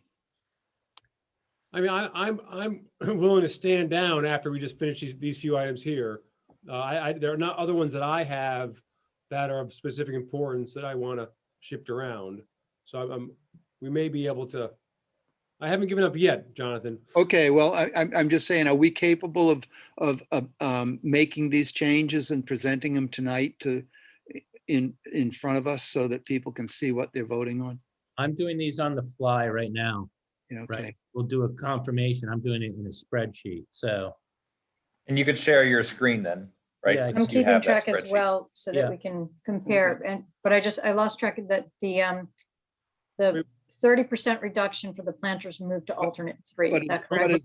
But wait 1 second, Michelle, before, I just want to hear if Jonathan or other Kathy or other folks, Katie or, Joe Lucido have any comments on this. And if you don't, that's fine, but just want to make sure that we're giving people a chance to chime in if they have something to chime in about. Right. And I'm just want to make sure that everybody knows what they're voting on. Yep. I'll chime in on the ballards. I would think I wouldn't move them to the right. Would not. Would not. Right. Would not. Everything else I've been agreeable with. Right. I'm actually with Kathy on this one. I'd rather, boulders move. Bollards do not. And as far as plantings are concerned, what we would learned at West Parish, though they look great on opening day, I don't have the staff currently to maintain the amount of plantings we've had over there. We lost a bunch and haven't replaced them. And we're still paying a pretty penny every year to maintain the grounds over there. So I think if we definitely move those over to that other column, and as long as we can satisfy the CONSCOM and their screening requirements, then as we said, we can always add those later. Thank you, Joe. That's very helpful. Thank you, Kathy. Anyone else? I just want to say that I agree with Joe about the bollards. I mean, one of those things would be fall under building security, and rocks and boulders and plants would fall under aesthetics. So I agree with his decision. Yep. Good, that makes sense to me.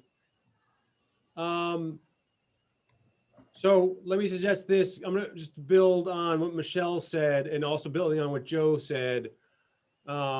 I might swap move the $83,000 to alternate 3 and move the $125,000 to alternate 5. So switch those, like Michelle suggested. That potentially gets us back to 20 sooner, correct? When you that gives us a higher, because it's less expensive, it's just a higher likelihood of getting back the 20% of the plantings, right? Right. It gets you to 70% of your plantings. Okay, so you're suggesting that the 20% plantings become alternate 2 or alternate 3? 3.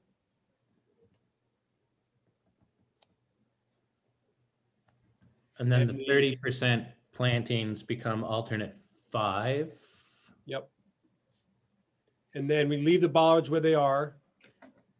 And then no one else other than me and Amy have chimed in the window seats, I don't think. But what we were suggesting is window seats would go to alternate 2. And I agree with that. I'm on board with that. Okay. And I think the rationale that they'd be very difficult to put back at a later date, whereas some other things are not so much, is accurate. They also fit the educational design of multiple spaces for learning. It really supports the whole plan for the building. And I definitely will defer to the principals because it's to me, if it's important educationally, that's, I take your strong opinion on that. And I like that it reduces the need on the furniture, fixtures, and equipment budget. Okay. All right. So great. I think we have a pretty clear changes there that we could vote on. Brian, what is it sort of at this point for other folks? Are there other items there? And I think we discussed all the blue, I'm pretty sure. Anything else on the pink? Folks, anybody want to discuss? I don't think you discussed the walk-off mats. Are those in the correct location? Tier 1, alternate 2. And these are the exterior walk-off grates, similar to what you have in the front door at West Parish. And do we still have walk-off grates in the after the first set of doors? So that they precede the doors. They're outside. Right. No, but is there what do we have between the two sets of doors? Is that a certain A walk-off mat. Mat? Yes. Oh, for the grate. Yeah. Joe Lucido, any comments on the walk-off grates? In terms of not stomping in filth into the Right. It'll be a big change. It'll be more work for us. But in the process, would I like to see him go? Absolutely not. But we have to, we can't get everything that we really, really want. It's not so far to the right that there's not a chance it's not going to end up coming back in. Right. So with all the movement, what's in alternate 1? That's what I'm going to do. I'm going to give you a sneak preview here. You need your alternate 1 bucket, right? Should be. You want to share your screen? Yeah, sure. Yeah. Let me stop sharing this one. Yeah. Hold on a second. I'm very excited for the sneak preview. Yeah. Well. Popcorn. Host is disabled screen sharing. Maria will help you out. Maria's very, very kind. Yeah. Maria, could Brad Door share a screen? Sure. Hold on 1 second. Hey, while they're doing that, about the grates, I was kind of surprised. I just tell you, I have other school clients who don't like the grates because they find the grates get clogged up and they're hard to clean. So I don't know if you found that, Joe. You seem to be more inclined to keep them in, but I have other clients who just say, take them out. And then I don't know if there's any lead requirements for them anymore, or if the walk-off mats do the job for. The walk-off mats meet our lead requirements. Okay. All right. Can you guys see my Excel spreadsheet and like my cursor moving on it? Oh yeah. Yep. Yeah. All right. Very exciting. Oh yeah, we don't have enough money in alternate number 1. Yeah, so put the grates in 1. Wait, did the art room floor go to 1? Yes. Sorry. No, not yet. So Went the hold wrong on. way. We'll do that first. The art room floor, well, Art room? yeah, it's there. So the question is, do you want the grates or the benches? The art room floor is in 1? No, not yet. It's One at a time. One at a time. Hold on. Skip up. All right. So it's going to be. Let's see how we can multitask. All right, I don't want to screw up my formulas in here, right? Okay, so now your art room floor is in. No, it didn't move yet. It hasn't moved yet. It's in 2. We want it in 1. Oh, you want it in alternate 1 or? Yeah. Yes. All right, Alternate 1. hold on, man, hold on. It started in alternate 2. Yeah, but then I thought it went out. The wrong way. Went the wrong way. Okay, so there you go. Nice. Move the grates. I think move the grates over. You guys are just about there. You'd have a better sized alternate 1. Well, Did you want the grates or the seats, the benches? yeah, Michelle, you've got to stop leading the witness. I know where you are on the seats. Right? Well, the seats were originally alternate 3. We were going to move them 1 to the left. So you're saying to move them 2 to the left? No. No, if you took Yes, see where my that's what cursor is, helped me. right? See my cursor right here? What we're saying is you take it from alternate 2 and move it to alternate 1, which would be. Right, but when we started the meeting, it was in alternate 3. So it's Yes, already moved left once. Yep. And so what we're saying here though, and this is the point that John's making, and he's correct, right? It would be nice to be able to balance some of these off so that they're all relatively the same. This is kind of that nuance thing we were talking about Yeah. before, because you get a big enough bite that maybe you can get to this, get it and then get to the second one. So does the 211 do that, or do the It grades? could. Yeah, yes, it could. 211 brings you there. Yeah, so you could go, just do it for you, right? Move it there. Yeah, it's not so much that the first one is too small, but then if you get to the next step and it's so much bigger, you might not be able to make that next step. Right. Yeah, that's good. That looks balanced to me, or close to That it. looks balanced. And we're still hovering at the $500,000 amount as well, which is good between the two. And the field got put in the green? Or no, got taken off entirely, right? Taken off. So right now, Fields in the base. right now we have about an additional, as compared to where we were, $400,000 worth of protection. Okay. Right, so right now, right, we're $400,000 under budget. Right, so, you could get pretty close to buying back, right, both of those guys right now. Right. John Rich is prescient there, right? If the world happens according to John Rich, then we're bringing back most of it. It always does, Ben. I know that. 91% chance you're bringing these back. I like it. I like that. I like giving random numbers of chance. Yeah, no. But no, I think it's pretty high probability. I mean, we have a little escalation left in the market. And the other thing is, we're going to have another estimate in some regards before you need to finalize these, but I'm sensitive to Brad's design needs. And I'm also sensitive, I was going to ask Brad, like, what are we doing if anything affects early package 2 that's out for bid tomorrow? These don't affect ERP2. Unless Yeah, I think the one we got away with was that turf field, because usually there's drainage and a special type of stone by the site guy. But everything else is like landscape or building. So I haven't seen anything that affected EP2. That was the only one that concerned me, was a synthetic turf one. Right. And now that's back in the base. All right. So Jonathan Pope and others, any other comments on any pink, or are we closing on a vote? I think we're closing on a vote. As I'm not hearing a whole lot of disagreement with where we're at. Like I say, as Jonathan Rich just said, this isn't, we're going to look at this one more time before we're there, right?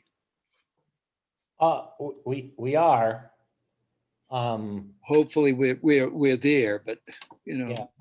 Hopefully we're prescient, because we don't have a lot of time between 90% and bid. So just a suggestion for you, if you're comfortable like with this, recognizing, right, that if you said throw everything out, right, then we throw everything out and go back to work, but we just don't want to do that. No. So no, I think you've done a great job. I really appreciate the amount of work that's gone into getting to this Not point. easy. Believe me, this is not, I know it's not easy. I'm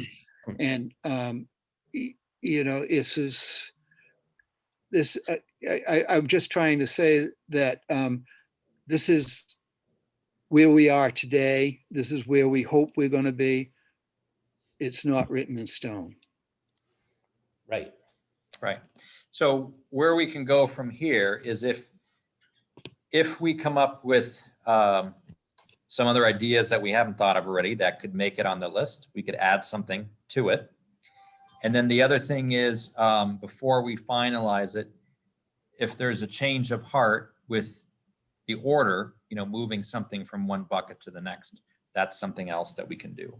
But right now, if we go ahead with this, the architect can adjust the drawings in the contract documents to reflect these as bid alternates. And we'll be moving, basically down that road with the intention of having this as our end goal. Can I ask you a quick question? Brad, are you going to start, and Michelle, are you going to start baking these into the drawings at 90%? Yes. Yeah, we're going to go, as soon as we get off this call, we're going to start baking.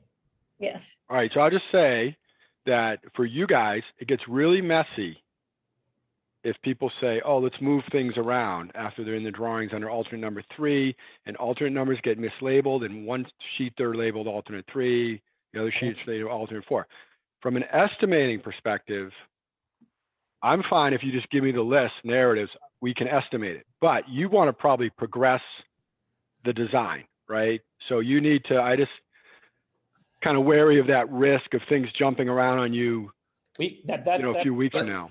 John, that's our housekeeping stuff, right? I think that we can figure out, what the estimator is going to be looking at, because we can manage that process. I know exactly what you're saying, though. Yeah. But I think for tonight, right, if the committee is comfortable, right, and we can get to that, these are the alternates, we should move forward with that, and then we're going to do our best to bake it.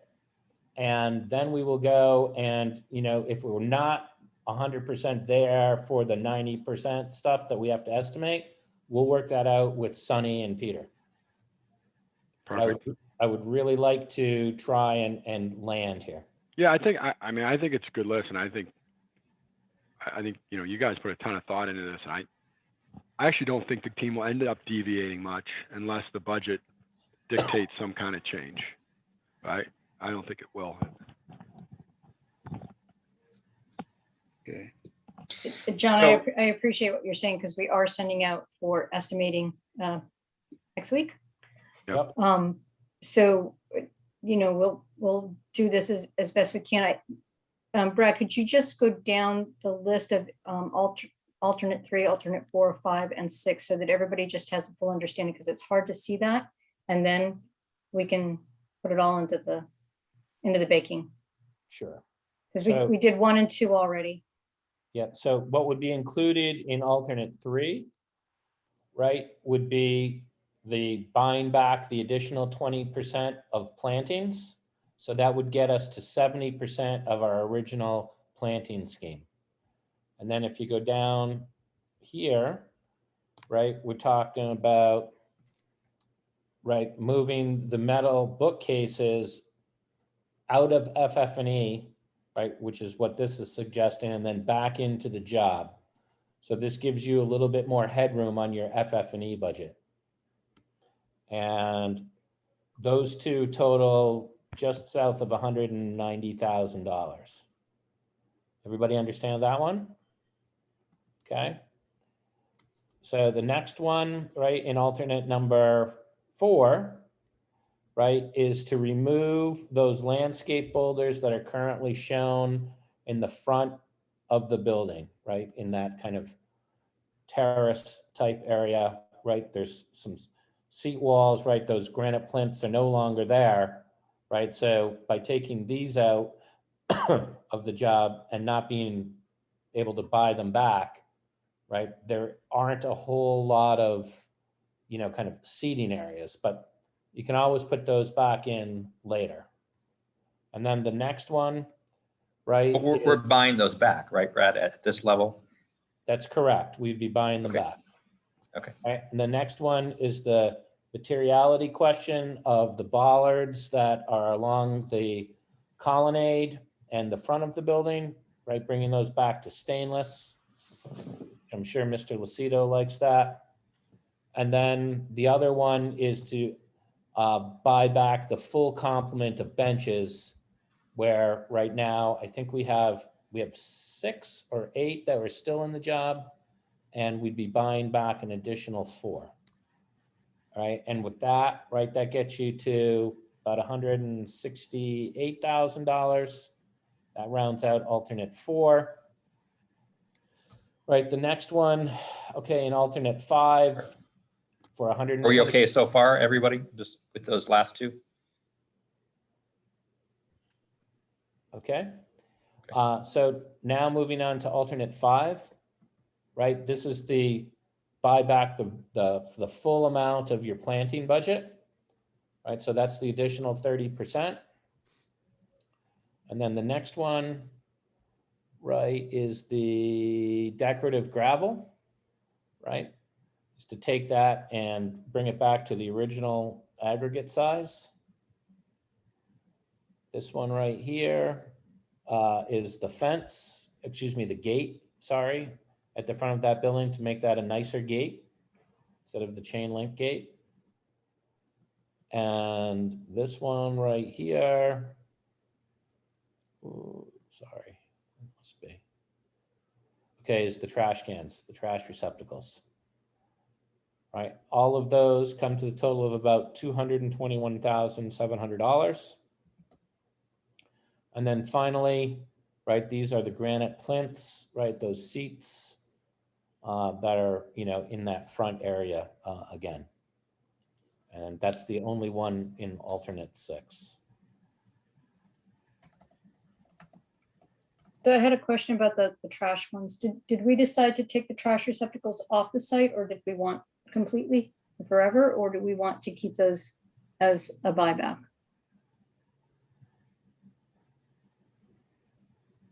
Thought they Well, were buyback. They're Okay. pretty, you know, they're pretty late in the job. I mean, you could move them, Yeah. you know, to 6, but it doesn't really, it's not a big deal. Well, the Yeah, only 6 is benefit pretty is that heavy anyway. if they're a little less important, it would allow us to buy that additional alternate for less money. Yes. Okay.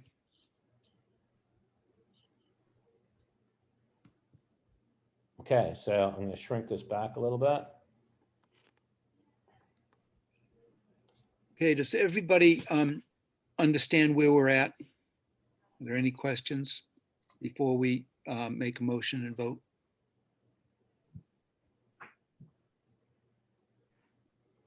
I don't hear any.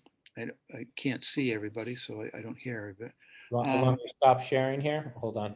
Yeah, that'd be great. There you go. All right, so I'm going to make a motion that we accept the bid alternates as modified this evening, as presented in this final go around. And I so move. Second. Okay, is there any discussion? I guess we've had enough discussion. Mhm. Okay, seeing none. Do we still have a quorum? I hope. Could we get a roll call vote? Yes, sir. Jonathan Pope. Yes. Thank you. Ben Lummis. Yes. Thank you. Richard Sapphire. Yes. Thank you. Kathy Clancy. Yes. Thank you. Yeah. Donna Compton.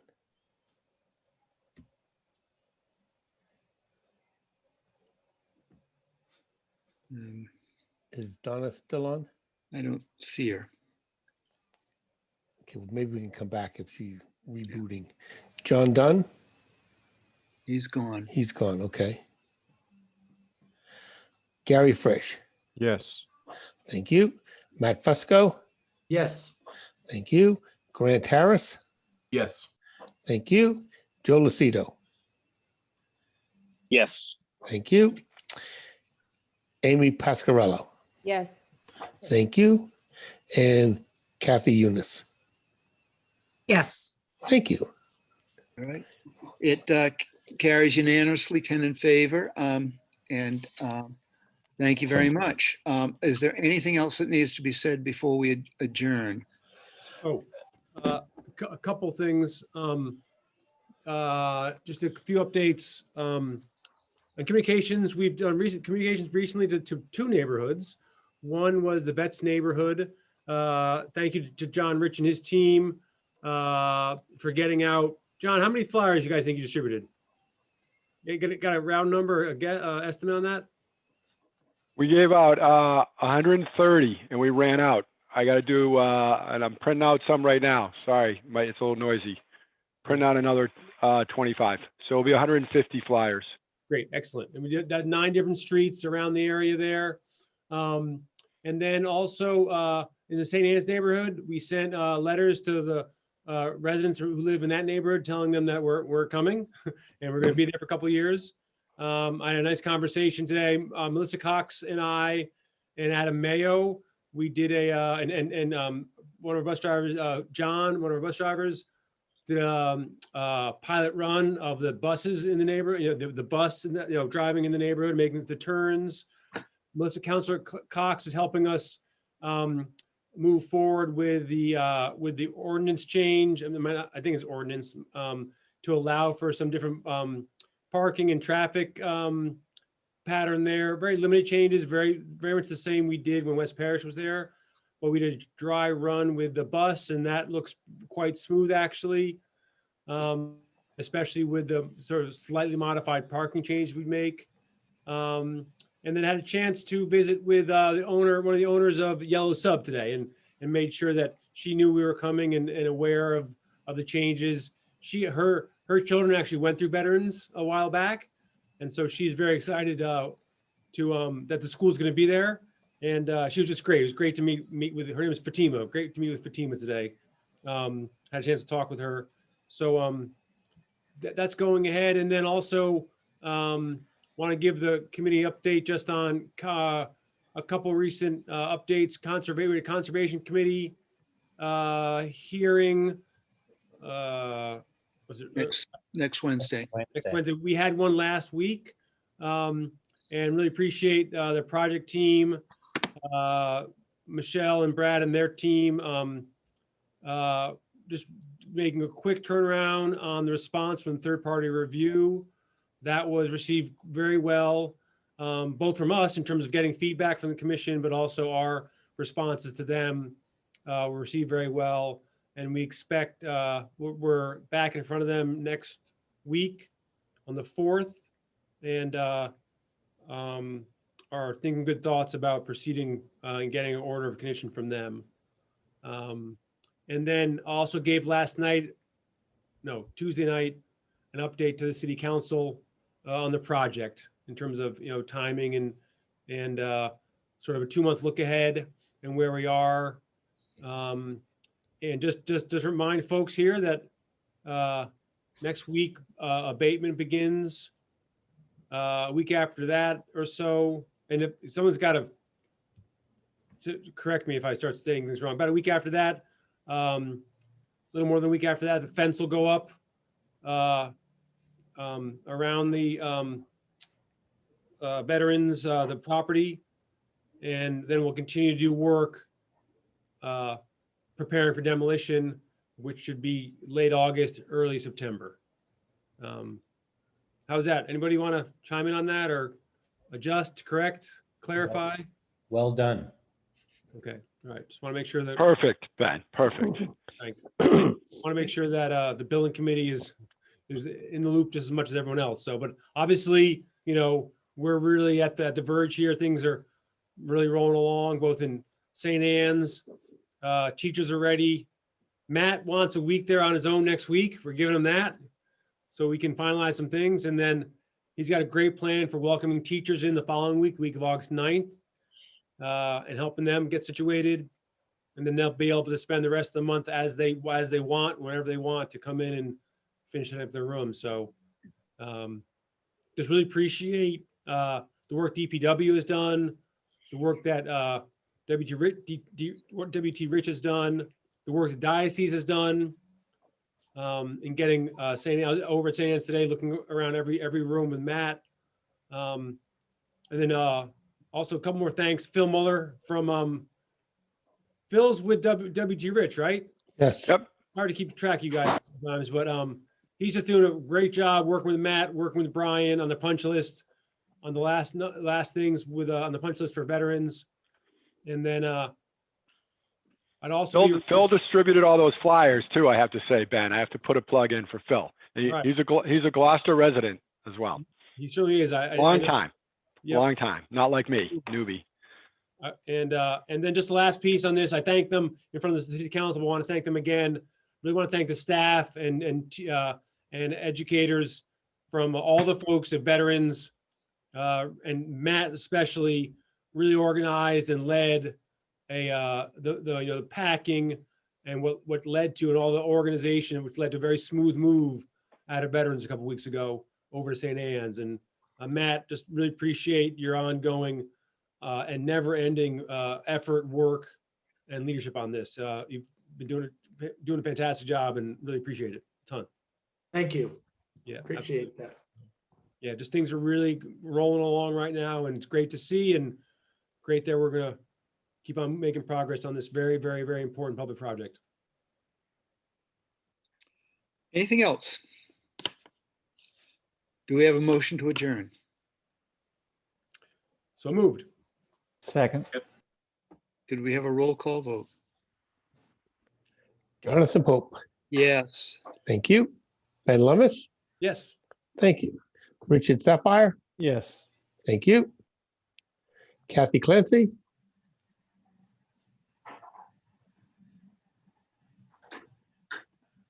Not here.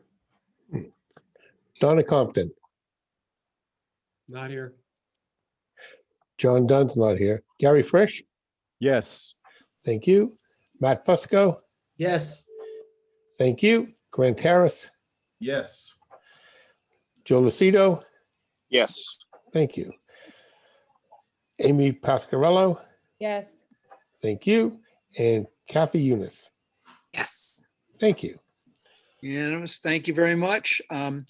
I hope everybody enjoys the weekend, and we'll be posting the next meeting. We avoided having to have one in a couple of weeks. So see you all soon. Keep up the good work and enjoy August. That's way. Thank you very much. Thank you. Thank you. Well, good night. Good Thanks, night. everyone. Night. Good night.